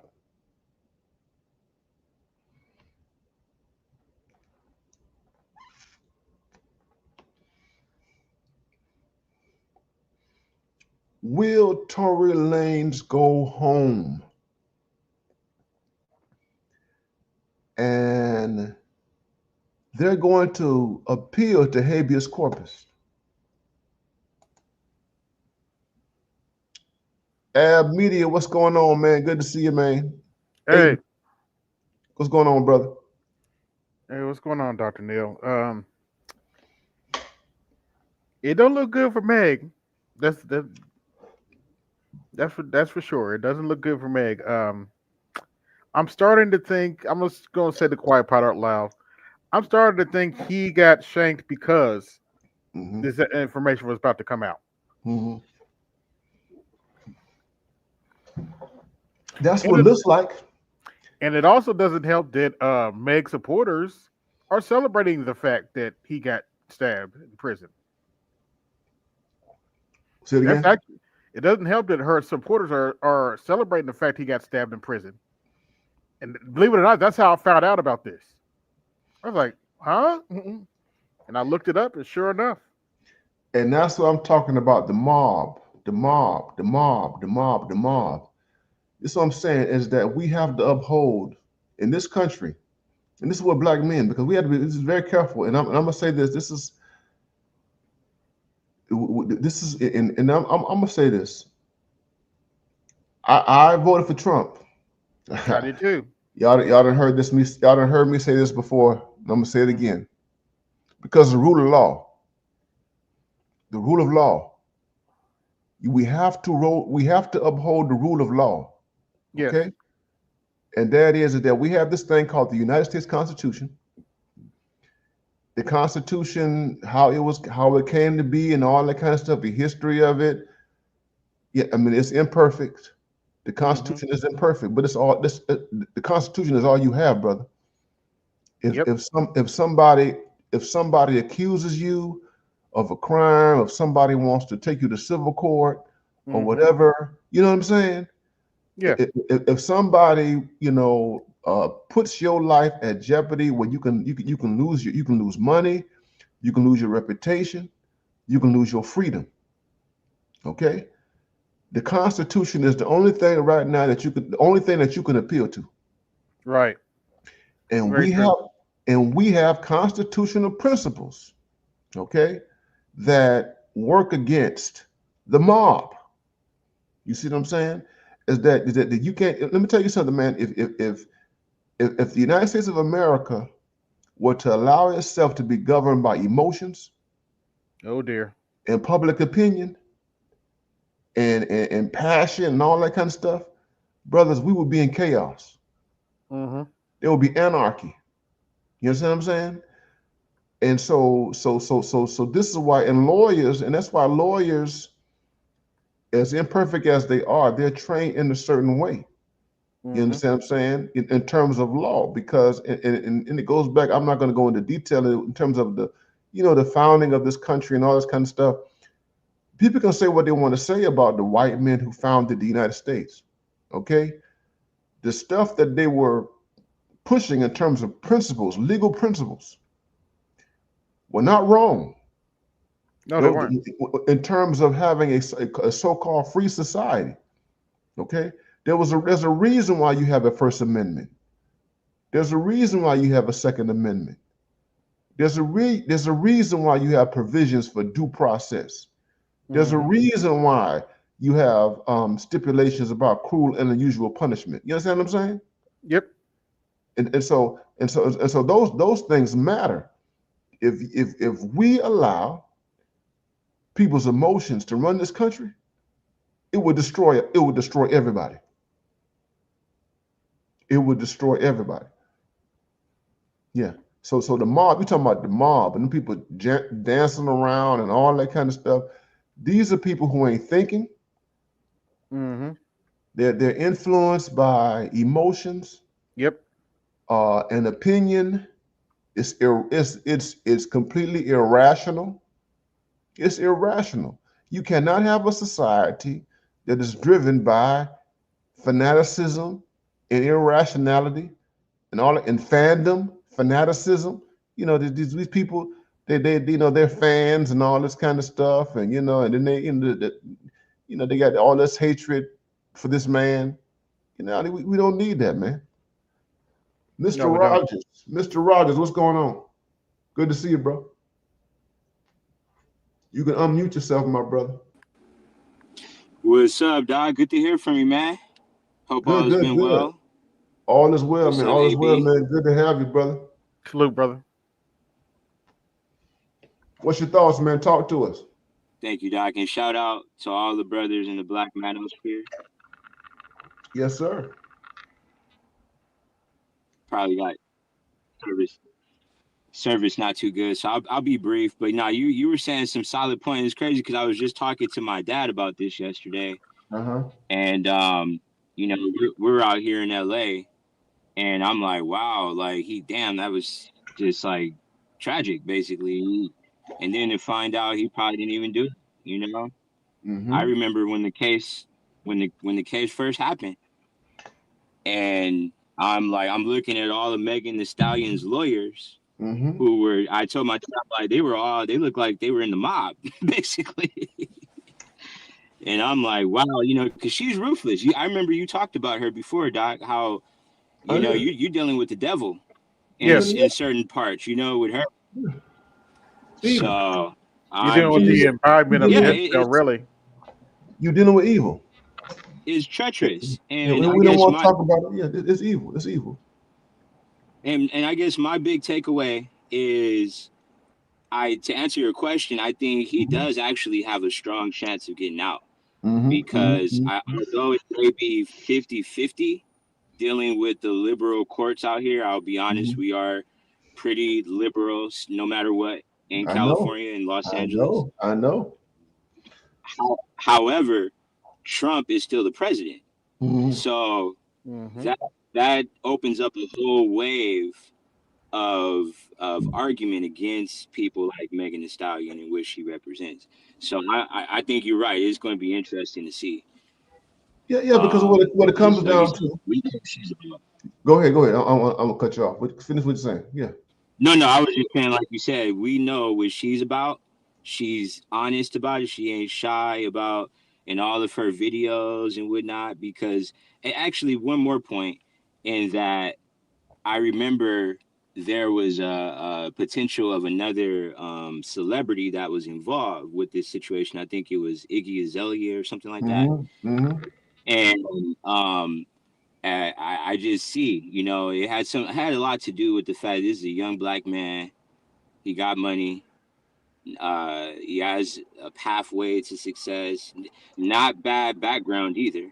Mm-hmm. But he just got set up, and those are thousands and thousands of brother stories that are in the prisons right now. Mm-hmm. Mm-hmm. Kareem Bell said, Dr. Neil, we have anarchy, federalism, and the way the law is interpreted allows for multiple outcomes. It does. You're right. Case law and precedent ends up having more sway than the Constitution. You're absolutely right. I hear what you're saying, but the point is, here's the thing. The point I'm trying to make is that you have precedent. You're talking about precedent. You got case law. You have all these things. Mm-hmm. There is a procedure. There's a process. You understand? Um, you can't have the courts. You can't have prosecutors being driven by public opinion or mass opinion, or you can't have prosecutors who are driven by ruthless ambition. And here's the other thing, because the other thing is that we find that this prosecutor, and here's the thing about it, he was so Tory Lanez is like, he's a big fish, right? Right. He's a big fish. How often do these people get cases like this before them? You understand? I mean, Not often. they're used to putting gangbangers in jail. They're used to putting petty criminals in jail. They're used to putting anonymous, no-name people in prison. You understand what I'm saying? With very little effort. You understand what I'm saying? And you have to have something. Law is intended, though law is imperfect, it is intended to regulate a lot of that kind of stuff. You understand what I'm saying? And you just can't be doing stuff based on the moment. So we're talking about a Me Too situation, right? And so what happens is that you have these prosecutors, and the prosecutor in this case was a male, okay? They want to enhance themselves. They have ambition and they want to see themselves as being advocates of women and all that kind of stuff. You understand what I'm saying? And the thing is that your advocacy of women or believe all women, here's the thing, it goes against the law. Okay, you just because what they have in the law, and all you guys who are watching, it's called the preponderance of evidence. You see, and that's the thing about law in the court system, is that it depends on evidence. So it's like, I'll give you an example, like O.J. Simpson. So O.J., I will be honest with you, I mean, we're 30 some odd years away from the O.J. verdict. O.J. passed away, less than a year ago, and all that kind of stuff. Yeah. Today a lot of people believe that O.J. did it, right? Yes. But here's the thing. Even if O.J. did it, here's the thing. I always say that, let's just say O.J. did it, right? The prosecution did not demonstrate through the preponderance of evidence, that's what they call it, that O.J. committed a murder. They did not. So the prosecution did not do their job. And so the prosecution could not convince a jury based on evidence that O.J.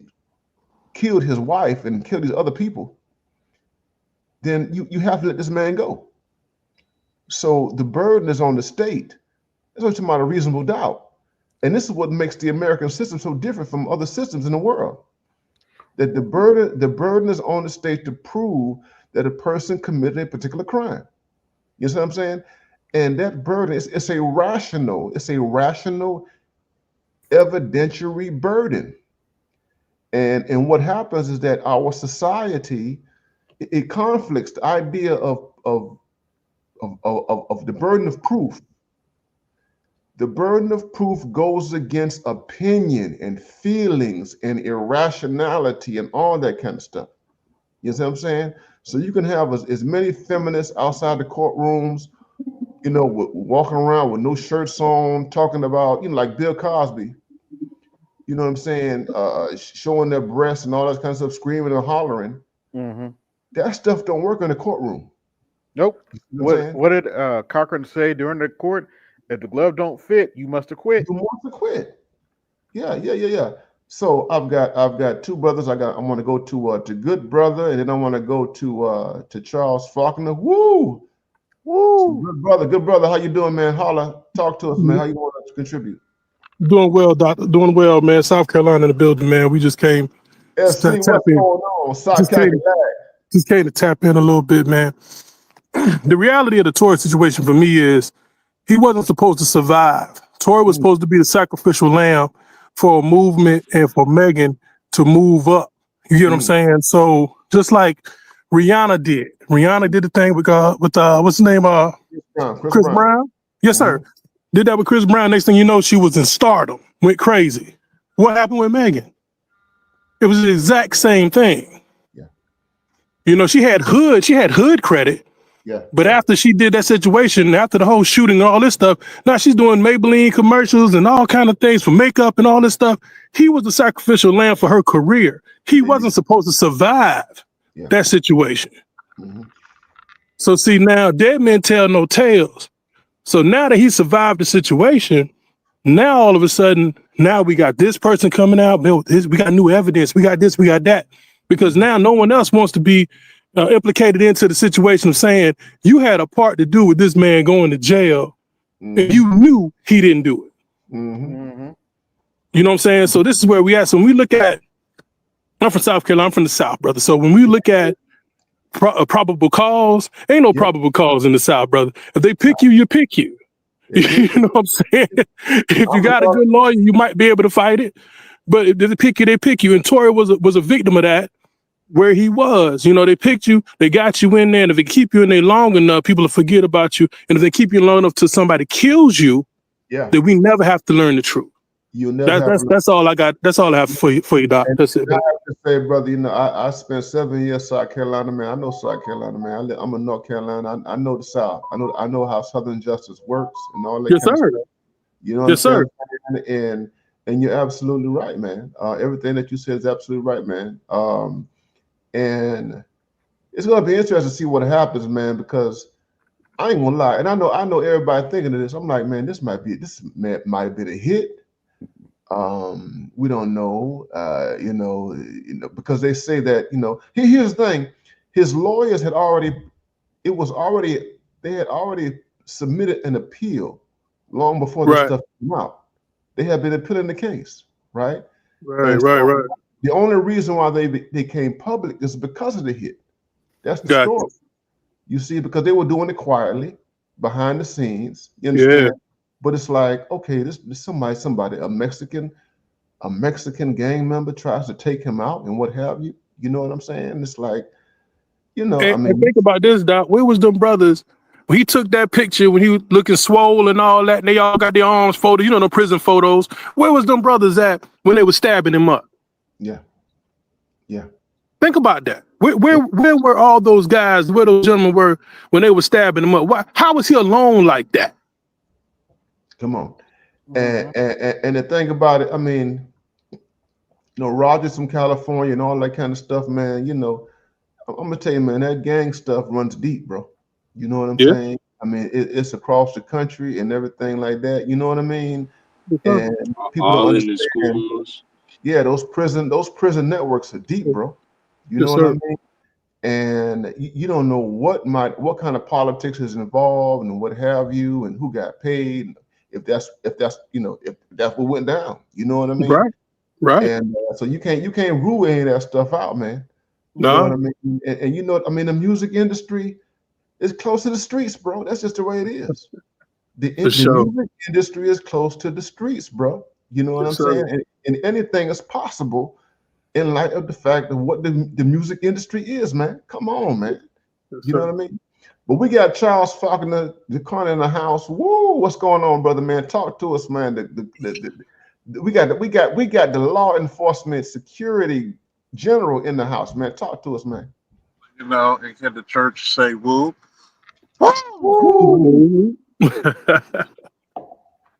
I'm gonna give my expert opinion. Yes, sir. Fact. Yes. But did I not say, Albert, years ago that Tory Lanez should have walked? Yep. You did. Not only for the preponderance of evidence, but also for the fact that, what was the girl named Casey? Mm-hmm. She had a beef with Megan because Megan's known for sleeping with everybody's dude. Oh, man. Man. Yeah. And people forget Megan's a big bitch. Yeah. Oh, my God. So most women are not her size. You gotta excuse my car. Gotta get that fixed. But hey, she's a mighty warrior. She is. You gotta understand that they found not Tory Lanez's DNA on it. Only 3 people at the scene. Well, 4 if you count the bodyguard. He didn't have a gun. And if you look at the pictures and the trajectory, there's no way Tory could have shot her. Especially if he never had it in his possession. Let's look at some other factors, right? They were looking at Casey or whatever the hell the girl name is, arguing. And these are people who witnessed it out their windows. Kelsey or Casey, whatever the fuck it is. We're going by what people see, tangible. Things you could touch, things you can see. Including that with the circumstantial, which is additions to. That bodyguard was quiet. Notice she was given, what was it, Casey, whatever the fuck her name. We'll just call her Kay. Kelsey. And Kelsey was given immunity by the prosecution, which I thought was fucking strange. It was, absolutely. Excuse my language, but we're gonna go black pill for you. I got you. Go ahead, man. I've been in hundreds of trials. In both the local, state, and federal levels. Okay? The only reason you're giving her the ability to speak is because if she would have spoke, she would have done what? Self-incrimination. and that would have fucked up the whole case. That's it. Because notice the prosecution was by a black woman trying to make her name. Mm-hmm. Mm-hmm. Mm-hmm. She didn't give a fuck what Tory had to say. She didn't give a fuck what anybody had to say. Mm-hmm. She was hell bent. That's why I always say, not all skin folk are kinfolk. Oh, we know that. Oh, we know that. Granny women. We know that. The majority of black women with law degrees are prosecutors. Ain't that a bitch? The majority of them. I want you to put that in perspective, folks. The majority. The majority of black women with law degrees are prosecutors. Hold on. Let me say, Charles, I want you to don't lose that thought. I pulled up on the black chick recently, man. Young chick. I'm gonna tell you how young she is. Young chick. I asked her. She was a recent grad from college, and I said, I'm talking to her, macking or whatever. I said, okay, so what you gonna do now after college, right? She said, I'm going to law school. Oh, you going to law school, huh? I say, so what kind of law you gonna study? Criminal law. Oh, criminal law. Okay. Well, so what you gonna do in criminal law? She's like, oh, I want to be a prosecutor. Mm-hmm. Prosecutor. They go. I mean, that's the route that a lot of them take. Most of them don't take no. They don't want to defend nobody. They don't want to defend anybody because they know they hold the keys to the kingdom for a black man to be free. Mm-hmm. And if you actually defend a lot of these cases with black men, mm-hmm. you will see mishandling of evidence. Oh man. You will see planting of evidence. I'm one of the most honest motherfuckers who did law enforcement in this space.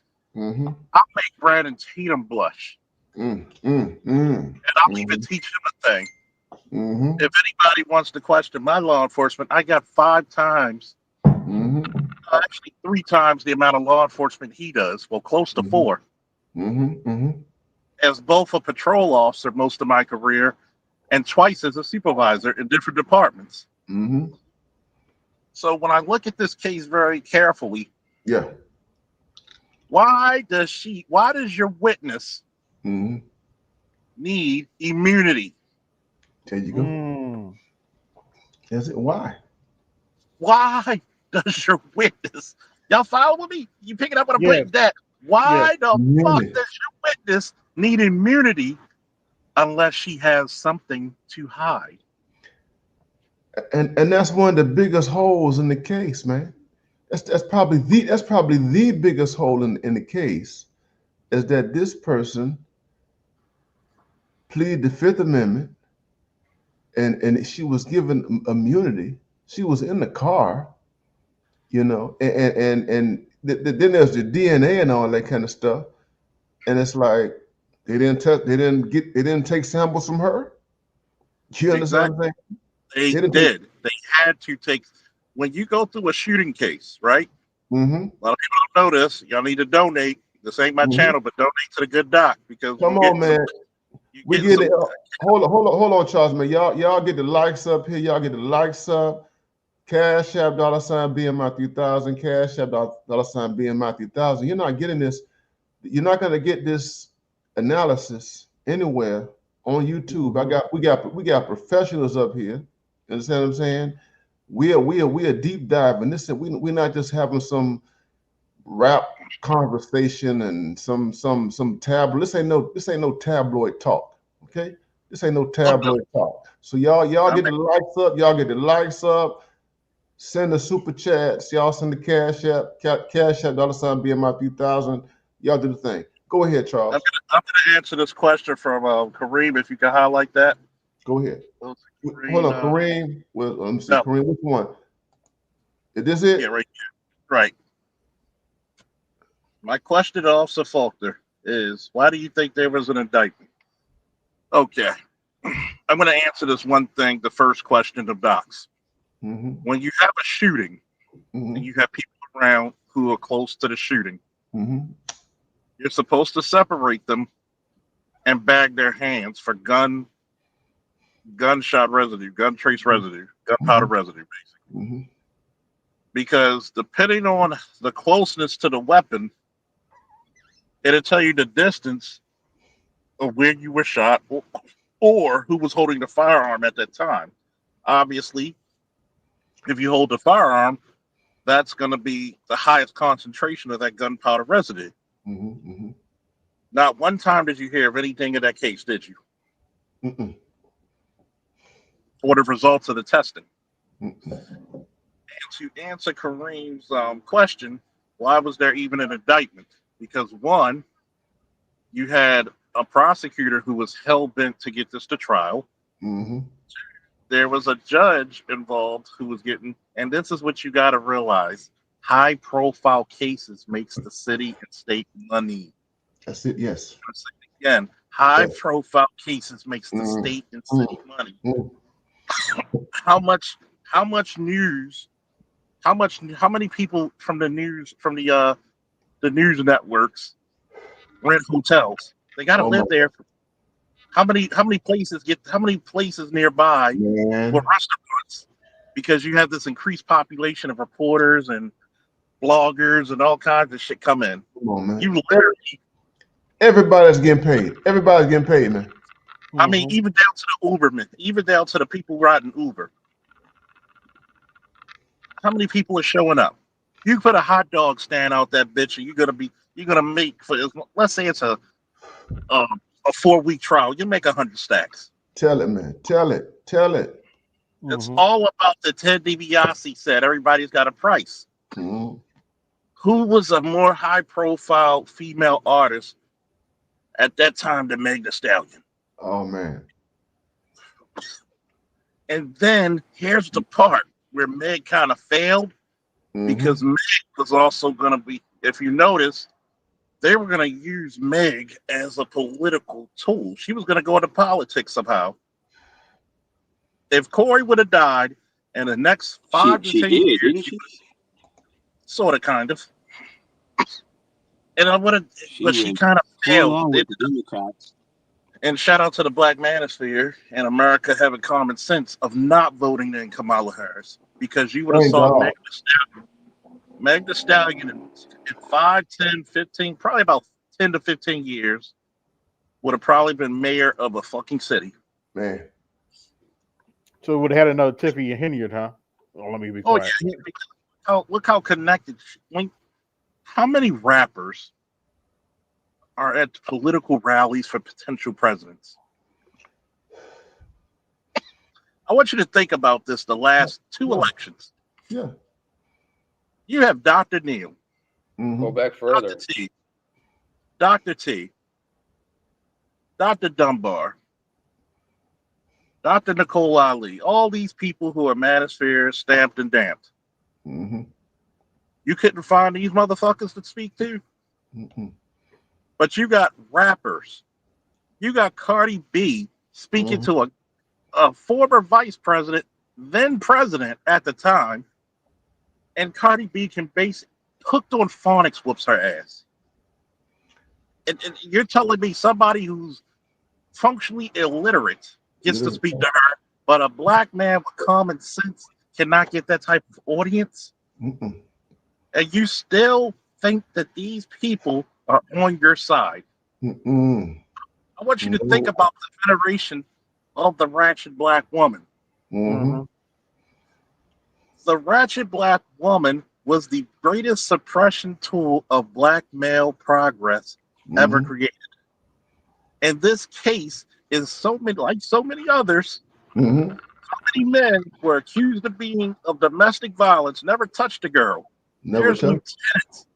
And get ready for the show probably this week or next week, where I have a couple of my buddies, my brothers, who were fired from the department, even though a court of law acquitted them and found them to be the victims of crime.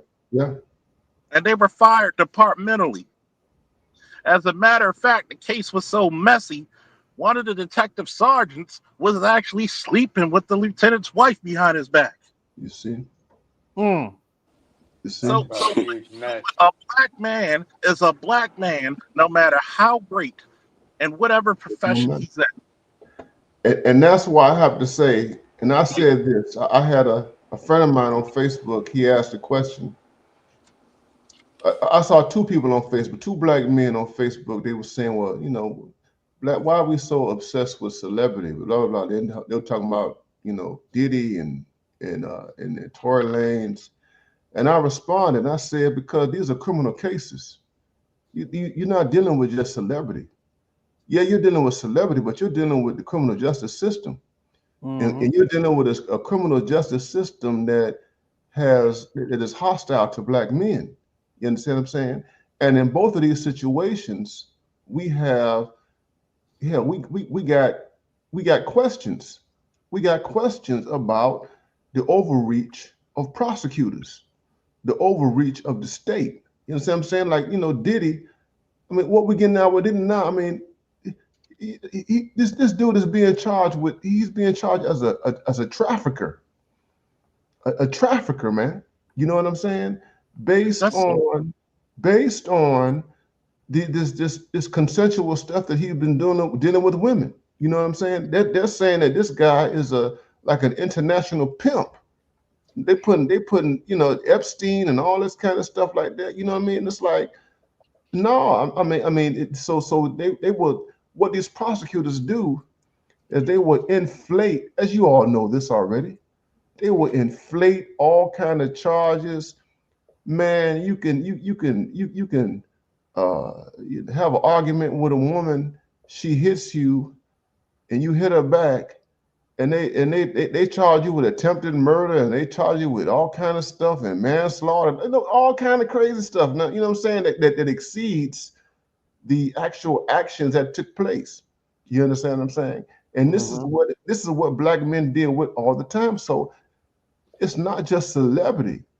It's and I will say this to back you up on this, Doc. There are so many times that, and with how many years have I said black men need to join the law enforcement? Learn how to do proper investigations. Make me want to light my cigar back up, Doc. I'm gonna tell you. Do you know how many black men I've actually saved? Because once you get DV on your record, DV is like DV is the only misdemeanor that is treated like a felony.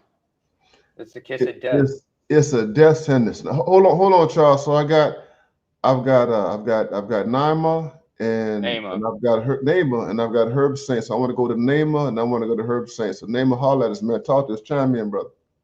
Yeah, coming from, considering I'm on the outside looking in on all this, to back up y'all, understand that whenever there's certain situations like this, especially if you go back to like Me Too and everything, yeah, they always want the black man to be the boogeyman.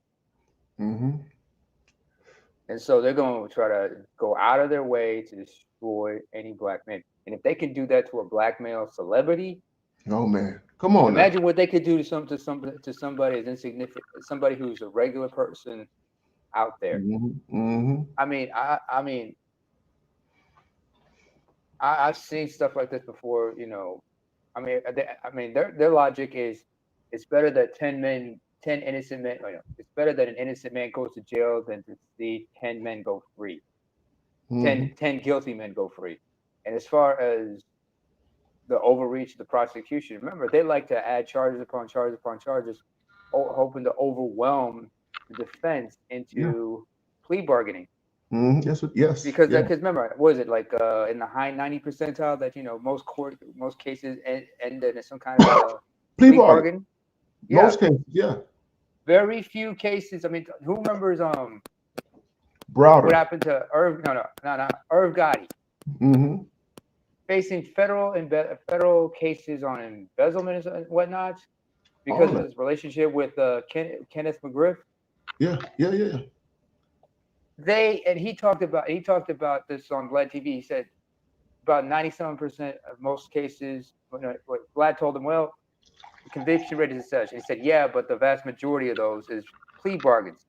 Very few people can have their day in court, are willing to tell the DA to go stick it just to be polite.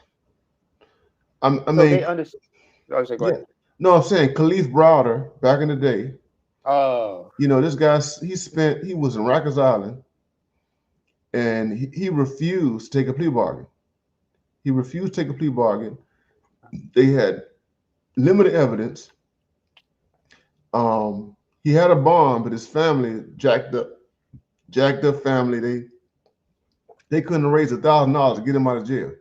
Okay, which is a whole different story right there, man. You know what I mean? So he eventually gets exonerated, but 3 years on Rikers Island had such a devastating effect on his life. in solitary confinement. Yeah, solitary confinement. Yeah, that he deleted himself. I mean, as somebody who suffers from mental health issues, I can tell you, being put in that kind of severe isolation and whatnot. First of all, that's in violation of your Sixth Amendment, of your Sixth, Seventh, and Eighth Amendment rights, if I'm not mistaken. It is. It's cruel. Because those amendments nobody even bothers to think about. The Sixth, Seventh, and Eighth.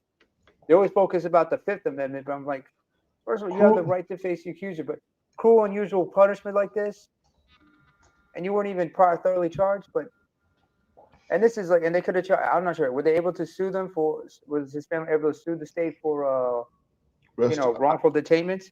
We don't know. I don't know. I have to go back and look and find out and what have you. But all I do know is what we know, is that the man sat in there for 3 years. He was traumatized, destroyed internally, and he took his life. You know what I'm saying? And he was only 16 years old at the time. At 16. Think about that. Yeah. At 16, the state of New York could try a black man, a 16-year-old as an adult, 16, 17-year-old. And you see this, I can even go further back. Go back, the Central Park jogger case. Yeah, yeah. You remember, all those 5 men, Ray Santana Jr., the only Puerto Rican among them. Yeah. Kevin, who was 15 at the time. Kevin Richardson, who was 14. Antoine McRae was 14. Islam was 15, going on 16 at the time. And then his best friend, and Corey Wise, who was 16 at the time. The first 4, when they were convicted, they were sent to juvie. But the state exercised their right to try Wise as an adult because he was 16. And once he got convicted, they sent him straight to Rikers. Oh, man. You're 16 years old. You're sent to Rikers. You're put in that isolation. And your mind's still developing. And that's PTSD.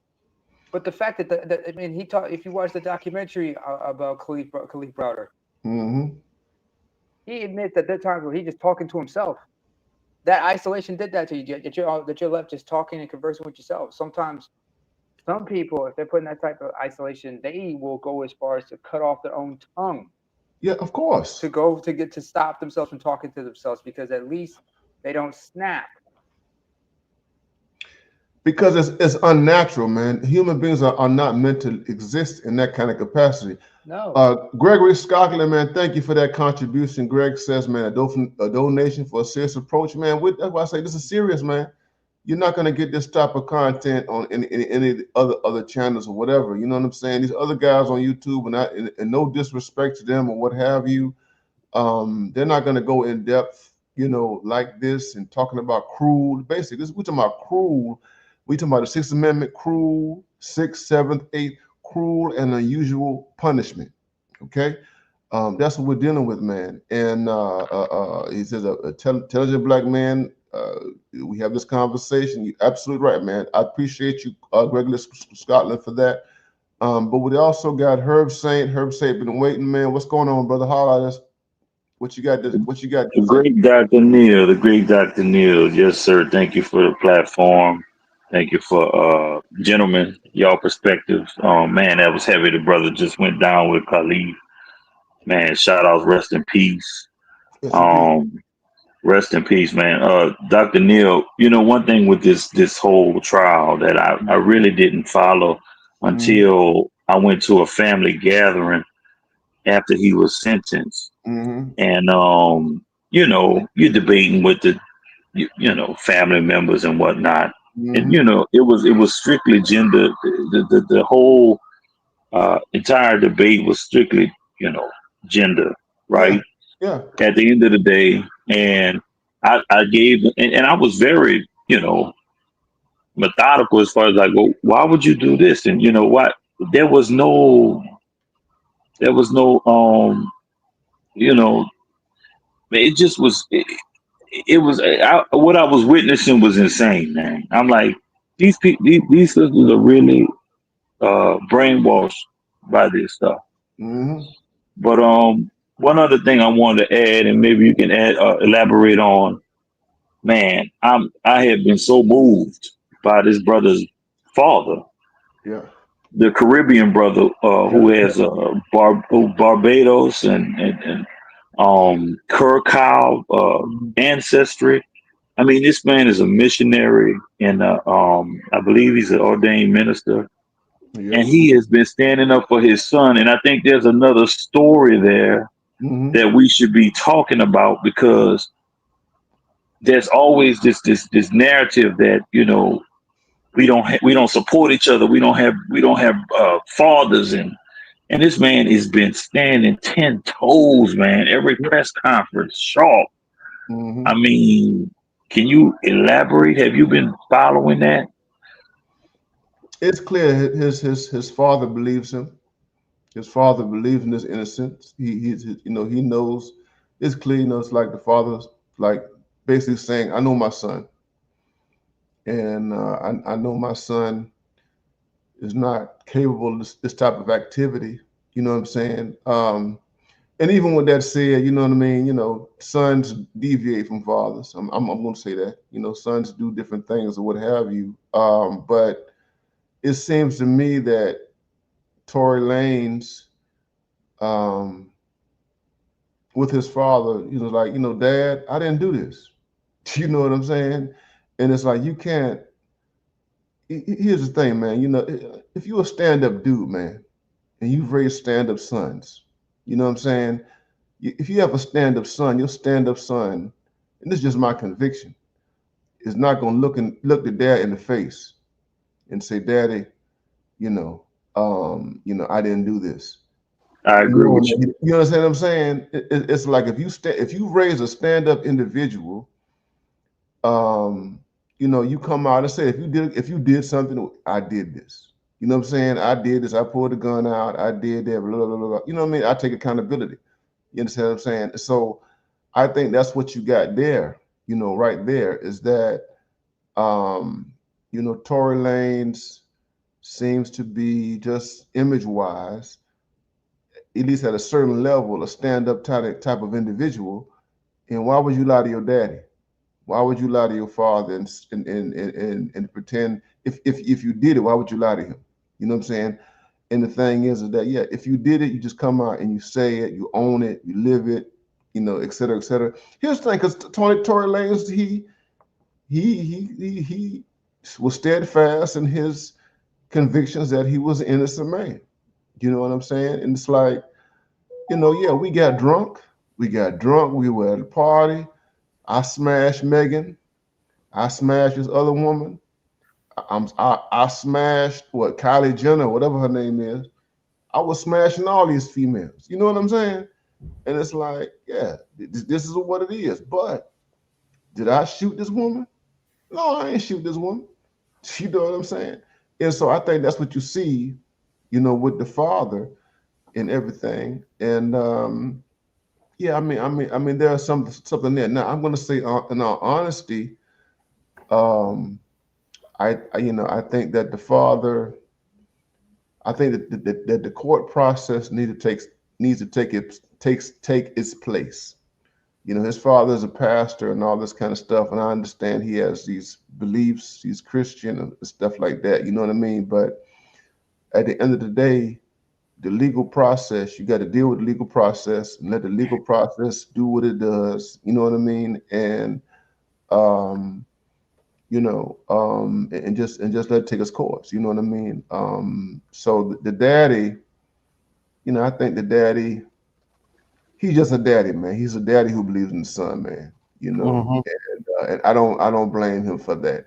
You know what I mean? Yes, yeah, yeah. I agree with you, and that kind of coincides with the brother that took out those officer.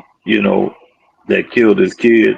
I just see a theme there with these fathers, you know, standing up for their sons, man. You know, And his daddy is a black man. That's the other thing. You know, his daddy that's is a right. black man. I don't care what part, even if they're from Canada, black Canadians are living in white, black Canadians living in white society, bro. Do you know what I'm saying? And so Absolutely.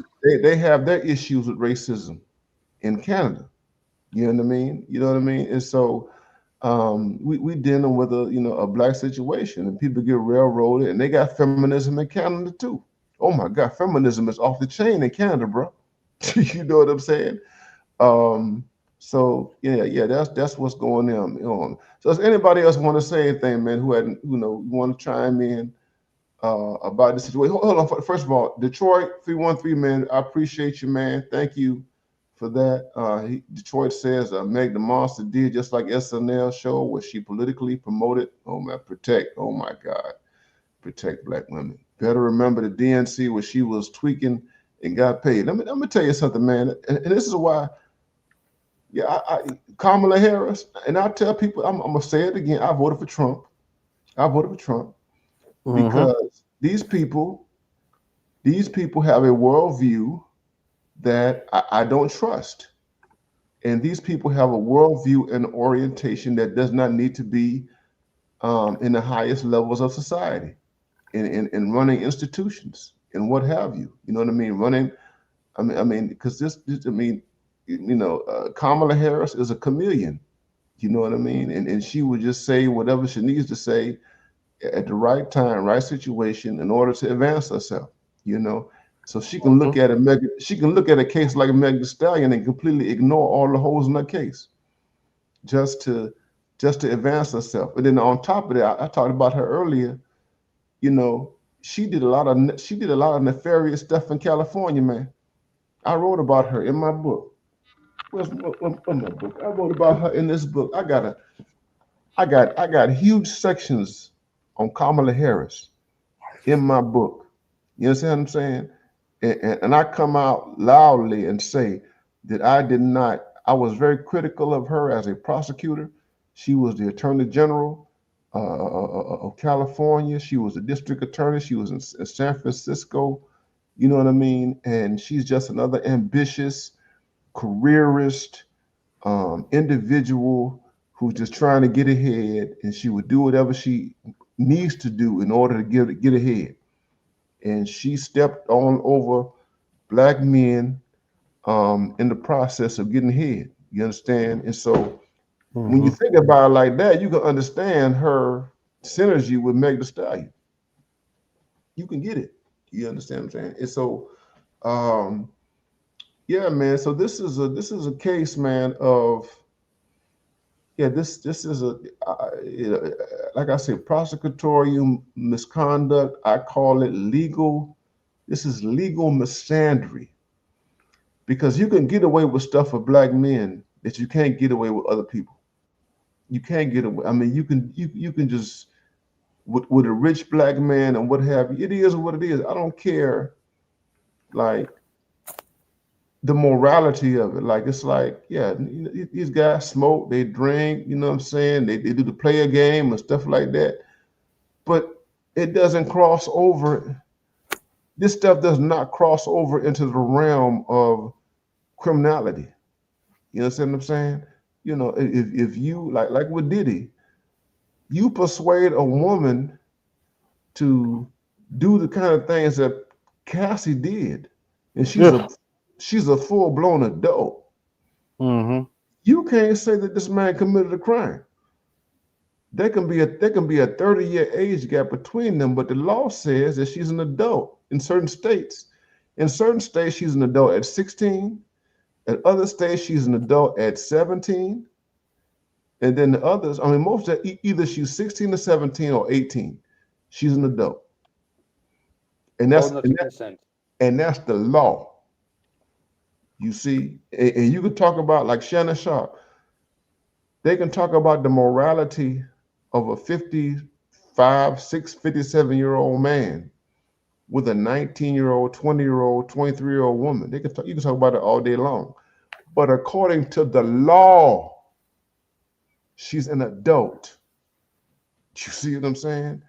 And that's the thing. You have to do. So when you get in court, if you have a good defense team, your defense team has to make the point that this is what we do in terms of law. If you want a 19-year-old or a 20-year-old to be seen as an inept adult, then you need to elevate the age of consent. You need to say, okay, well, we're going to consider her an adult at 25, or we're going to consider her adult at 22. And I'm going to tell you this, if these states were to ever take that route, I'm going to tell you that you're going to have a lot of women who flinch against that. Mm-hmm. They're not going to want it. If we raise the age of consent to the age of 25, do you understand what that would do to this society? Do you understand the type of backlash? Some people will be satisfied with it. Pretty women will have no power anymore. They will have no power. You would take away their power, and remember, you can't vote. You if you're gonna say that she's incapable of making adult decisions, then they can't join the military, they can't join the police department, they can't vote. They can't vote. So many things that they cannot, they can't do. And here's the other part of it. We send juveniles to prison. Male 17, juveniles. yeah, 16, 17. I understand the racial disparity on that one. Mm-hmm. You could take a 16-year-old and adjudicate him as an adult and put him on a track to be in adult prison by the time he's 18. You know what I'm saying? And it's like, how you gonna do that? How you gonna do that? You gonna try? I live in North Carolina, man. I see these teenagers in my state. They get these huge numbers, man. You know what I mean? They getting in my state, they're getting life sentences right now, man. 16, 17 years old. You know what I'm saying? So it's like first offense, second offense, and all that kind of stuff, murder or whatever. And it's like, okay, so we're gonna have two constitutions, and that's the problem. You're gonna have a set of laws for women and a set of laws for men. You can't have a society like that. It just don't. It makes no sense. You see, and what happens is that you have, in terms of criminal courts, you have these prosecutors who they prosecute in that kind of way when it comes down to these male female dynamics or whatever. You know what I'm saying? They want to have a law for women versus the law for men, when the law is supposed to be universal across the board. You see, and this is why we are where we are right now, with Trump and everything like that, because it's like you can't have rules for women and rules for men, and these rules are different. You see what I'm saying? You need to have universal rules. You can't have rules for homosexuals, gay people, and rules for everybody else. You understand what I'm saying? That you can't have a society like that. You can't have like separate standards. You can claim it's separate but equal. It doesn't work like that. The pushback would be big if they said they raised the age of adulthood to 25. Oh my God! You can't vote, because there would be like the constitutional courts would say it's unconstitutional to say that, because it's written in the U.S. Constitution. The age one is old enough to vote at 18. Unless they make it, unless they have that amended in one way or another. Yeah. So no one, at the end of the day, you have to go back. I mean, there are reasons why they have these certain age criteria and all this kind of stuff. You know what I mean? And you have to go back and, like the brother said earlier, you got to have case law and all that kind of stuff. You know what I mean? And so this is the problem with these cases, and this is why, again, the conservatives And this is why I agree with the conservatives. You know what I mean? And I disagree in other places, but this is why I agree with them. It's like you can't go beyond this standard that has been set by the Constitution. If you're not going to create a different Constitution, you see what I'm saying? This is the only thing that we got, and this is what we give ourselves to in terms of citizenship and all this kind of stuff. But you have, and this is the problem with cases like this, with Meg Thee Stallion, you have a population of people. They want a different type of constitution. They want a different type of order. But the problem with them is that they're not going to fight for it or establish it. You understand what I'm saying? So the thing is, like, here's what it means: is that the Me Too people, here's the Me Too people. The Me Too people want different rules. But the Me Too people are not going to do what the people did in the 1700s and 1800s in terms of fighting this shit out and putting their ideas forward. You see, here's the problem with women, is that the women, they cajole and they coerce men into enforcing stuff that they're not willing to sacrifice for. You know what I mean? And fight for or whatever. If you think, and that's the point. If you don't like and this is a big thing that's going on. If you don't like the Constitution, then you need to put in the work that is necessary to replace the Constitution. And the thing, and they don't want to do that kind of work. I can give you 2 examples of that, Dr. Neal. One was one took place in 1919. The other followed up in 1933. That would be the 18th and the 21st amendments of the U.S. Constitution. Because the 18th Amendment prohibited the wholesale of alcohol, which brought in prohibition. Prohibition, yeah. And they had to, and that opened up a whole can of worms. And so the 21st Amendment comes into effect by the end of 1933. Was struck down on prohibition. And here was the thing: it was women that was behind. There was women. Women were behind it. That too, Naeem. That's a great point. Officer Faulkner and Dr. Neal did, if I recall correctly, on Maryland and law enforcement and the music and the whole scene that was taking place during that era. And it's just something to think about, because Dr. Neal, you mentioned OJ case. Again, I'm from LA. And although I was a kid during that time, I always felt that the ripple effects and the racism and the racial profiling I basically had to live it through my life. Of stuff that I was innocent of. Which is why. Oh, go ahead. Sorry. No, what I was saying is that prohibition failed. Here's the thing: it failed. That's why they had to amend it. Okay, and prohibition came as a result. It was really women. It was white women, white Christian women. They had a movement called the temperance movement. And these women were complaining. It was like, okay, our husbands are coming home drunk and stuff like that, and they're beating on us and every kind of stuff, and they're wasting their money, after they got, paid on Friday evenings or whatever, and they went to the pub, the saloon, and they got drunk and all that kind of stuff.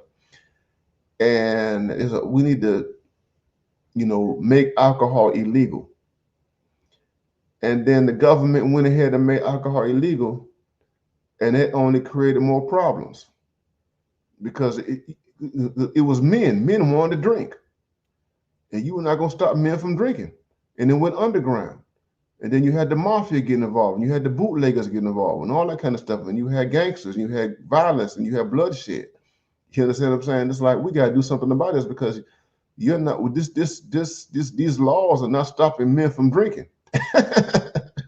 So what we need to do is we need to legalize alcohol and we need to put it on the free market. That's the main thing. Legalize it, put it on the free market, regulate it, that sort of thing, and get it under control. You understand? And it's like I'm gonna say this: the other part of it, even prostitution right now. Prostitution is right now. Prostitution is the same way, and it's like you have you got some people who are pro prostitution, you got some people anti prostitution or whatever. But here's the thing: you got some states like New York and even even in California, whatever. They just want to prosecute the men, right? It's like, okay, we want to make prostitution legal for women. We don't want to put women in jail for prostitution, but we want to put the men in jail, the men who buy it. You want to put the sellers. We don't want the sellers to go to prison or jail, but we want to put the buyers in jail.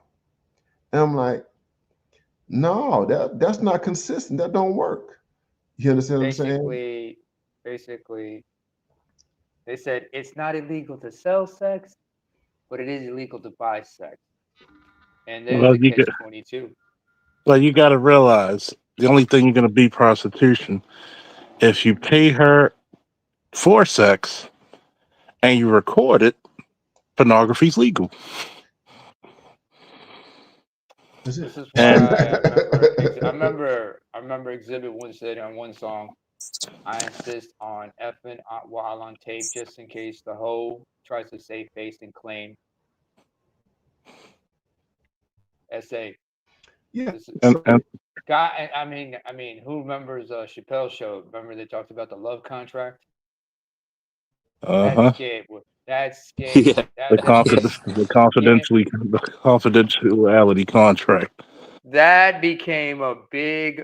They said, you know what? We need something like that, especially in the shot in the light of Me Too and everything. That made a lot of people. And also, let's not forget, California passed that law called "Yes Means Yes" back in like 2014. I think they attempted to pull pass a law like that in New Jersey, maybe, where a woman can actually withdraw consent after the fact and claim this. I'm like, this is, My and whole also thing. like when people accuse people, like when someone falsely accuses you and they use those shield laws to protect the person's identity. That's a spit in the face. And where did Dr. Neil go? He'll be right back. Keep talking, neighbor. Yeah. But like I said, that shield law that protects the accuser, that's a spit in the face in the accuser's Sixth Amendment right, which means his right, that one's right to face their accuser, especially Yeah, if and there's no that's probable why they cause. Yeah, and they don't have no precedent to have that shield law unless they can say that prove that there's that person that the accuser could threaten the accused, the accused could threaten the accuser. You see how open to abuse that those laws are. But go ahead, Mr. and, Rogers. and, and well, I was just gonna say, notice they go straight to the colleges first with Title IX, and that's where the whole propagandizing takes place is at right at that age of consent. You never know. I think that was the same situation that happened with the football player boys who had an actual literal contract and they still had to go to court and everything. I think they were found not guilty, obviously, but you guys talked about it in the Manosphere. Their careers are basically destroyed. I think you're talking about the Duke lacrosse team. You remember Duke University? The lacrosse team was accused of some Well, there's a lot of type of. sports players who got hemmed up because of Yeah, some booze. I remember there were football players. They had cornrows, and Oh, okay. they literally recorded it and uh, got literal contracts, and they were still accused of rape. Especially, like the woman can claim, like the so-called victim will also claim that they were coerced to sign under duress, which makes it null and void. They can make that claim just like what like was like ex-wives will make that claim regarding alimony, prenup agreements.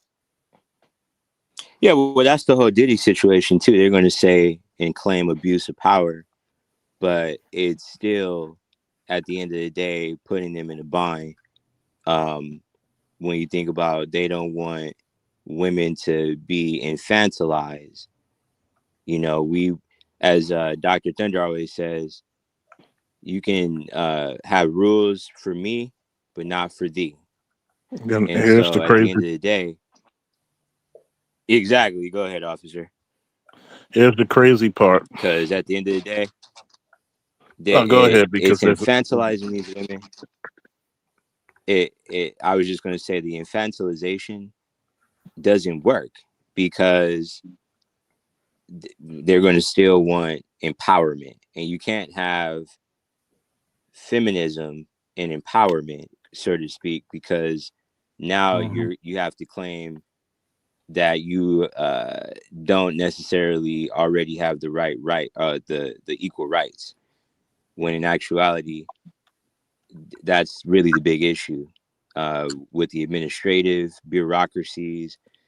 Most of those jobs, as you guys were saying, are held by women. Prosecutorial. I work in the schools. I work with 95% women. So you can't have What's your going cake on, and eat brothers? it too, is all I'm saying. Welcome back, Doc. Hey, I got we got cut off for a second. Oh, we were holding it down for you while you were away. Don't worry. Okay, cool. This is why we're called the supporting cast. When I appreciate that, brothers. I appreciate that, man. I appreciate that, man. Yeah. But yeah,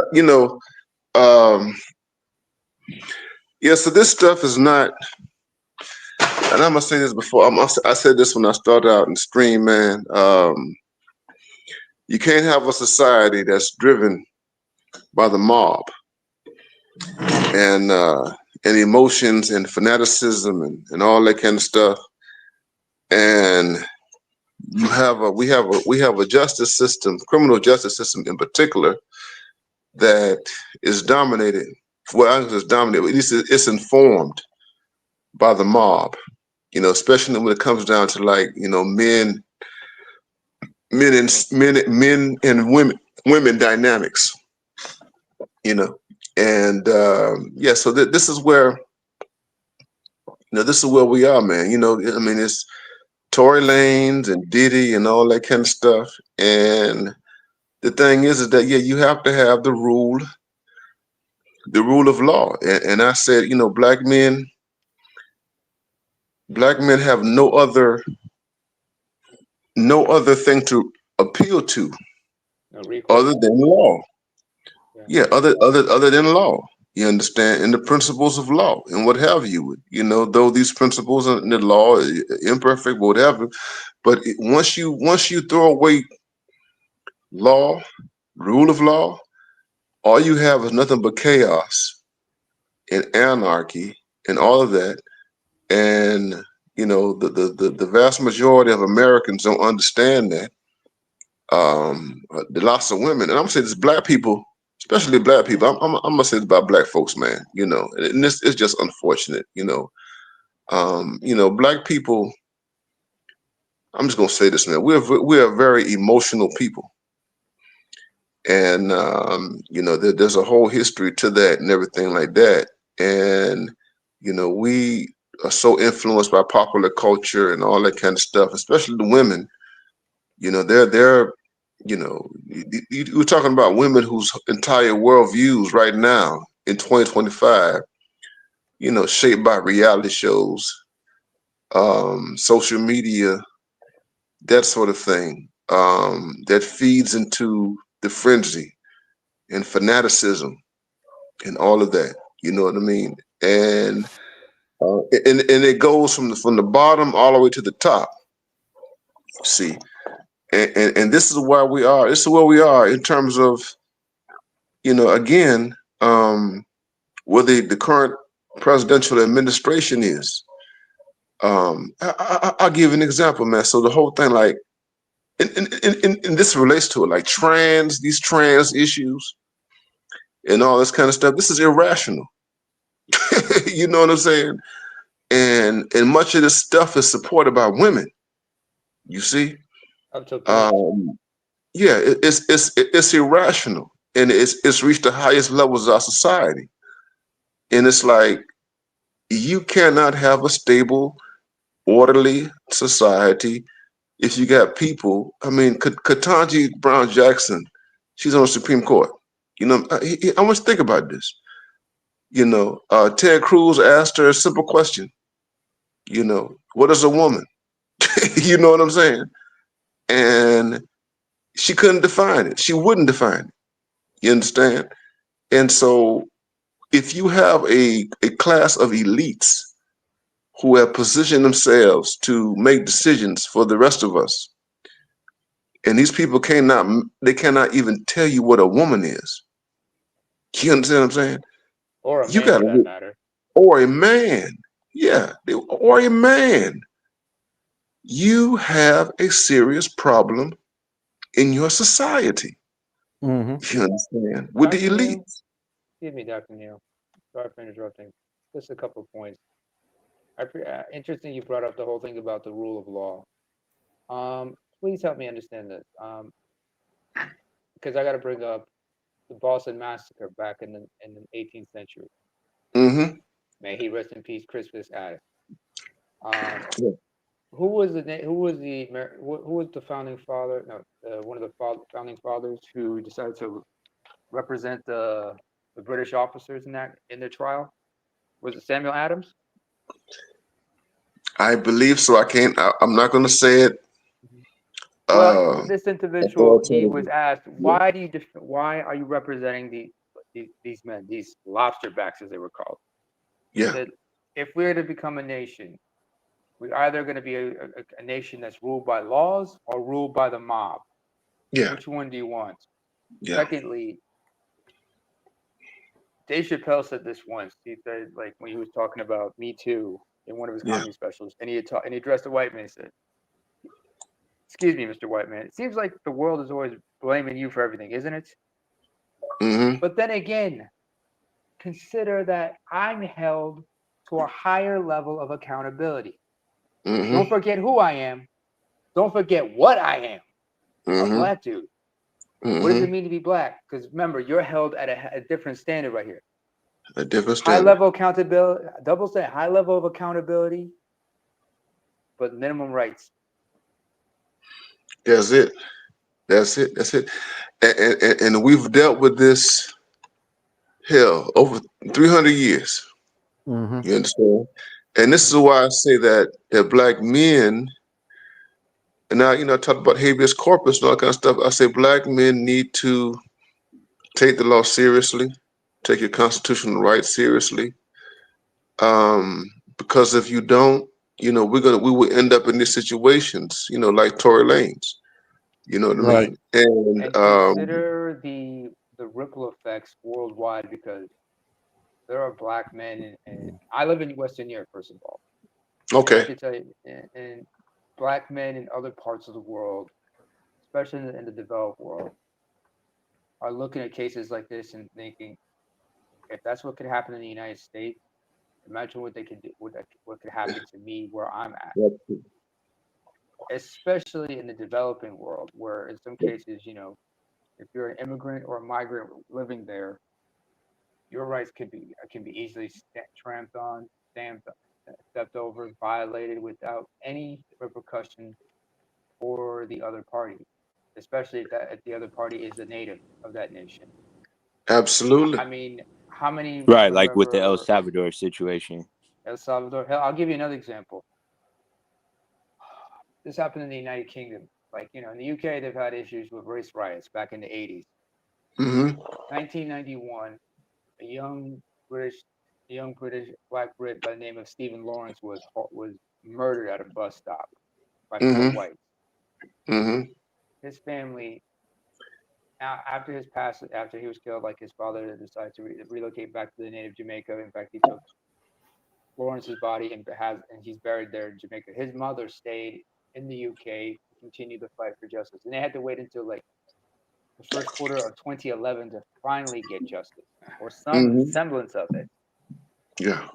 And there was a lot of uproar in the way the police were handling the case.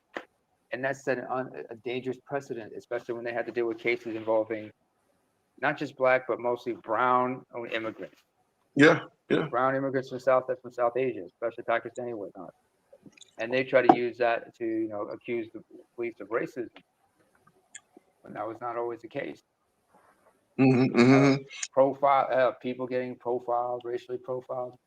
Hell, I mean, you guys talk about a show like The Wire, your influence, you know, how black men are perceived in the U.S. In the UK, they have a similar show called Top Boy. Yeah. Top Boy, same thing. So, I mean, and this is why even our country right now with immigration issues, these immigration issues. I mean, right now, I mean, Supreme Court. The Supreme Court is right now, you know, commiserating over citizenship and our understanding of the 14th Amendment. You know what I mean? And you know, what do you regard as a citizen? You know, in like what they're calling it is what is it? Yeah, birthright citizenship. You know what I mean? The term you're looking for is jus solis. Yeah. There's Birthright two terms. citizenship. Yeah, if I may elaborate on those things, sir, if possible. Yeah. Okay, there are two concepts. I've mentioned this before in another chat. There's two concepts regarding citizenship. One's called jus solis, jus sanguinis. These are Latin terms. Jus solis means right of birth. Jus sanguinis, which means right of blood, or which means right of inheritance. Yeah. Most countries recognize only a handful of countries in Western Europe, or overseas territories of these said nations, as well as the entire Western hemisphere throughout the Americas.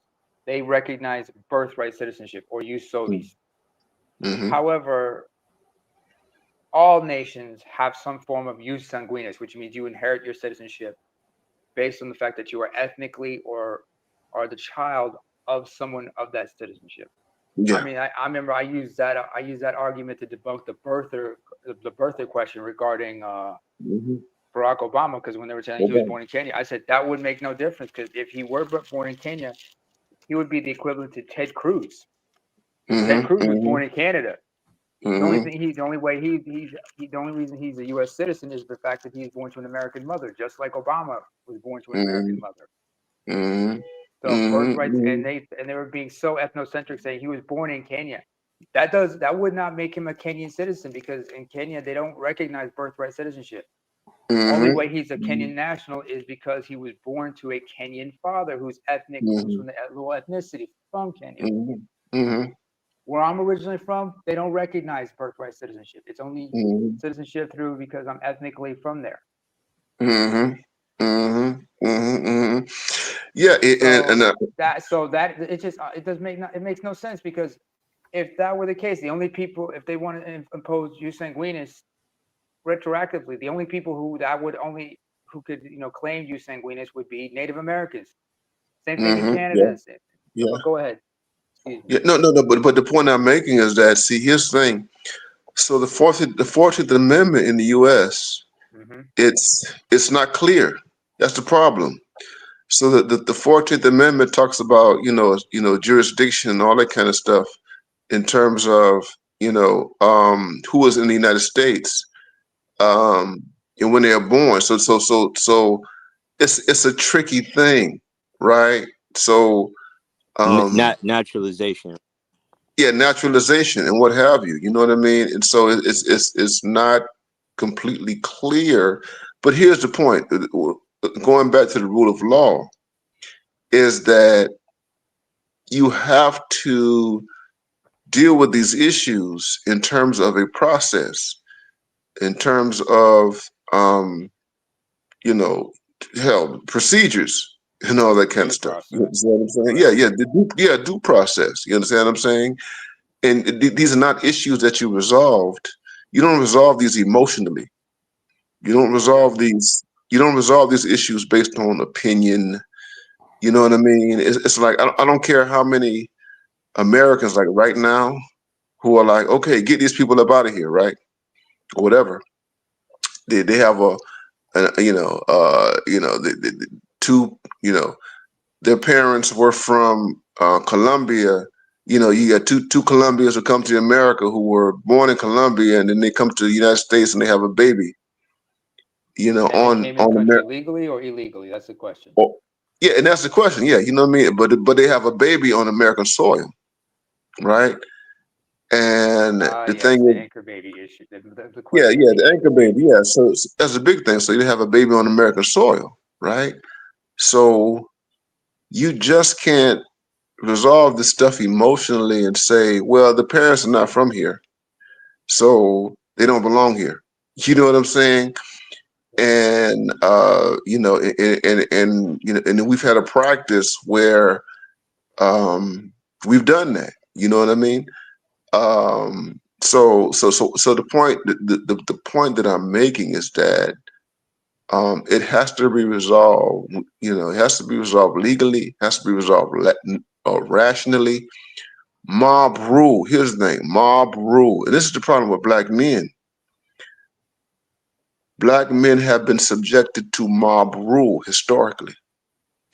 We have been subjected to public opinions historically.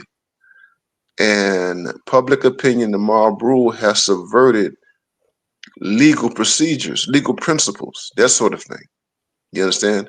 So it's like, the classic case with Emmett Till, and we're not talking about birthright citizenship with Emmett Till. We're just talking about, 14-year-old boy who never was subjected to due process. No due process. You understand what I'm saying? They decided there was people taking the law in their hands in Jim Crow South in Mississippi. Was it Mississippi? It was in Mississippi. Yeah. So you just totally circumvent the Constitution. Okay. On a false on an alleged accusation, he did something. 14-year-old boy from Chicago. Absolutely. This is the first time visiting folks in the South. Absolutely. And the thing is that with all of its, flaws or whatever, the American Constitution is still a document that tries to create checks and balances when it comes down to mob rule. You understand? And so in public opinion and all this kind of stuff, you know what I mean? And so we run the danger, even in 2025, we run a danger of having people in positions of power and having people with a particular ideology of the world to run our society who are influenced by mob rule and public opinion. And that's where prosecutorial misconduct, it comes in, because you have prosecutors, like I'll give you, like Alvin Bragg in New York City, and Letitia James. Letitia James, these are people who made it their, reason for being to go after Donald Trump. I don't care what nobody thinks about Donald Trump, right? Mm-hmm. What your opinion is, but you don't circumvent the law. You don't like roughshod legal principles in order to prosecute this individual. You understand what I'm saying? I'm saying you had a woman in New York City, and it doesn't matter what color she is. She had a campaign. She pursued her position based on targeting Trump. Yeah. You had a similar case in Pennsylvania. Remember the prosecutor who had Dr. Cosby wrongfully convicted, and they had to violate his Fifth Amendment rights to do so by violating by unsealing sealed documents. If you might remember. I remember that. Yeah. And appellate court and the appellate court overturned all that. Yeah. And because it was deemed it was unconstitutional. It was unconstitutional because Yeah. that same prosecutor also, and I remember Charles and I in history, we had that discussion about that, and we talked about how come, and even the judge was complicit in that. The judge in his original, in Cosby's original case was complicit in that. My question was, shouldn't these people have been reprimanded by the bar, by the Pennsylvania Bar Association? Why weren't they disbarred? Why did they have their licenses, to practice law, suspended or whatnot? Yes. And the thing is that it didn't happen because of the gravity of public opinion. You know what I'm saying? Also, sorry. Go ahead, sir. My apologies. No. What I'm saying is that this is not the kind of system that you want. You see what I'm saying? This is not in that the pendulum swings both ways. Yes. Because remember, we have to understand that both sides of this argument, the fringes on both sides, public opinion on both sides, are oftentimes emotionally charged. Remember, people don't understand the nature of populism. What's popular absolutely. is based on public sentiment. Yeah. We're very, and people forget we're all emotional creatures. We can feel each other's emotions, and you just have to say. And populists, or those whose political ideology involves populism, they know what to say to stoke certain emotions out of people. Absolutely. You get them riled up. You get them angered. I mean, prime examples I can give is like Slobodan Milosevic in Serbia. He was able to stoke Serb nationalism by bringing up certain things from the past. Like a lot of people don't remember. I mean, in that part of the world, he brought up Pavel Ančić and whatnot, and the Ustazi to stoke up anti-Croat sentiment. He brought up the SS Hanšar to stoke up anti-Bosniak sentiment. When it comes to Kosovo, he said the same thing with the SS Skanderbeg. The SS unit comprised of Albanians, despite the fact the majority of Albanians fought against the Nazis. Despite the fact, and he's bringing all this up, despite the fact that most of fellow Yugoslavians were part of the partisans against the Nazis under Tito. You see similar things like this, and this is why immigration is a hotbed. Immigration, birthright citizenship, these are all just hot button topics. But I digress. No. I mean, and that's what I'm talking about. That's why I'm saying that the rule of law is important because whether you're talking about, because see, there's right-wing there's right-wing populism, and there's left-wing populism. Absolutely. And both types of populism they pose the same type of dangers. You see what I'm saying? And so the left in America in particular can engage in the same type of abuses as the right. Absolutely. You see? And that's why I was saying it's like the left.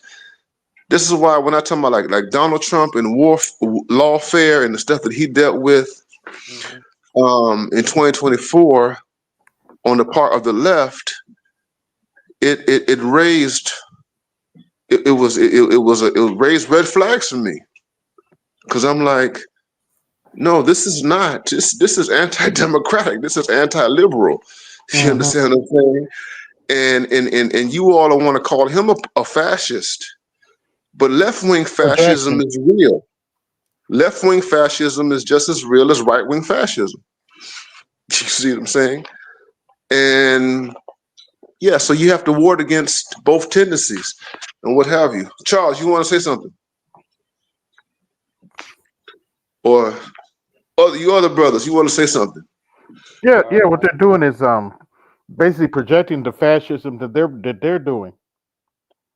Authoritarianism, because like remember, I don't know if I could say it's fascist. It's more like authoritarianism or totalitarianism of a different strike. Because remember, one side is fascist, the other side was communist. And what you don't want is like a repeat of the 1950s, because you remember the Red Scare and McCarthyism and the witch hunt nature of that. You don't want a similar thing like that happening again. But unfortunately, the circumstances, the factors are all coming into play. Yeah, they didn't learn And anything. you got to be That's why. worried, and you got to be worried about the backlash about that comes from it, like in the aftermath.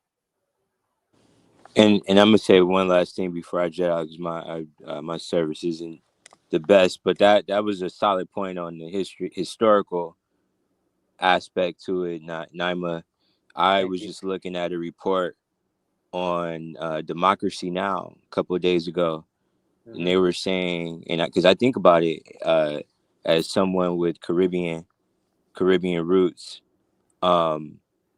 the Latin America issue and the Caribbean issue, as far as they were saying, 80% during that time of McCarthyism and going into the 60s, 80% of the government budget, particularly the CIA, went to Latin American resources.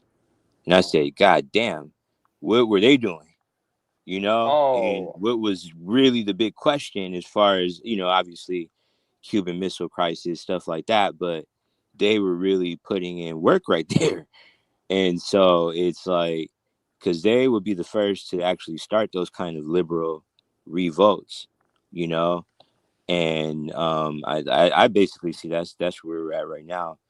And you talk about Colombia and the Falkland Islands and all of these places, they want their rights, but at the same time, you have, like you guys said, the populism that's kind of making people want to ache to see those golden age times, as Trump was putting it. So that's the conflict right now.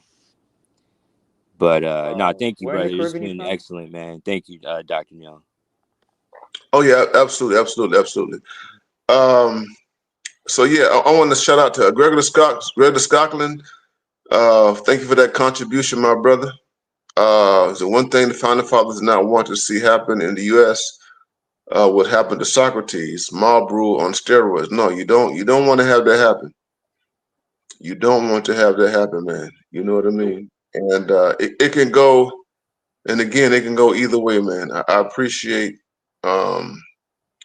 your support in that regard. But I've been up here for 3 hours, man, and I appreciate all you guys, man, for for being here and everything like that. This is an important topic in terms of Tory Lanez and what's going on, habeas corpus. And I want guys to look at this and what have you, because black men are low hanging fruit, and you know Americans in American society, a license has been given to all sorts of people to run roughshod over the rights of black men. It doesn't matter, who you are. You can be at the highest levels of society. You can be a Diddy, or you can be a nameless black man that nobody knows. You know what I mean? And this happens all the time, and not just the system. It's like what was said earlier. You have a lot of guys who go through these courts, these criminal courts, who plead out. The state can be so intimidating and so hegemonic. You know what I mean? And you have a guy who will plead, take a plea deal because he has no power. He just wants to get out of jail or whatever. He wants this thing to end, and he might be innocent. He doesn't want to fight back. You know what I mean? Because it might cost him, the further deprivation of his freedom. You know what I Furthermore, mean? let's not forget the unwillingness of defense attorneys, especially if it's a pro bono case, Yeah, to pursue this case and push it to trial. that's it. That's it. And this is why I said, How many defense attorneys just rather just plea bargain their way, especially if it's a pro bono case. That's one thing that something people forget about. especially, and then you can have like in Tory Lanez case, because my perspective is that his lawyers, I really, based on like what I've heard so far, and even looking at the trial when I saw it before, his lawyers dropped the ball, man. There were questions that they should have asked, that they didn't ask. You know what I'm saying? And I mean, they're just so much that these lawyers just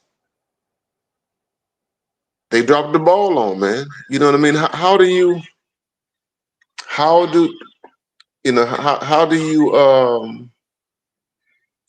not question DNA evidence? How do you Mm-hmm. allow someone to get this immunity and hide behind the Fifth Amendment? I mean, you would think that those would have been questions that were raised from the beginning. You know what I mean? And they simply did not do that. You know? Yeah, yeah. At any rate, yeah, guys. Hold on. Let me take it off. I'm gonna wrap it up, guys. So I'm gonna Friday, let you guys, everybody, if you got final words, go ahead and say what you're gonna say. Thanks for having me up, Dr. Neil. This goes back to your slogan, BMI, Black Male Agency Independence, and we need to invoke our independence and know what the law is and know what our rights are, and how to defend ourselves. I'm out.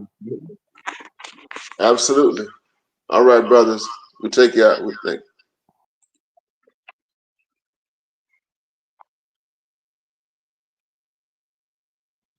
All right, guys. Hold on.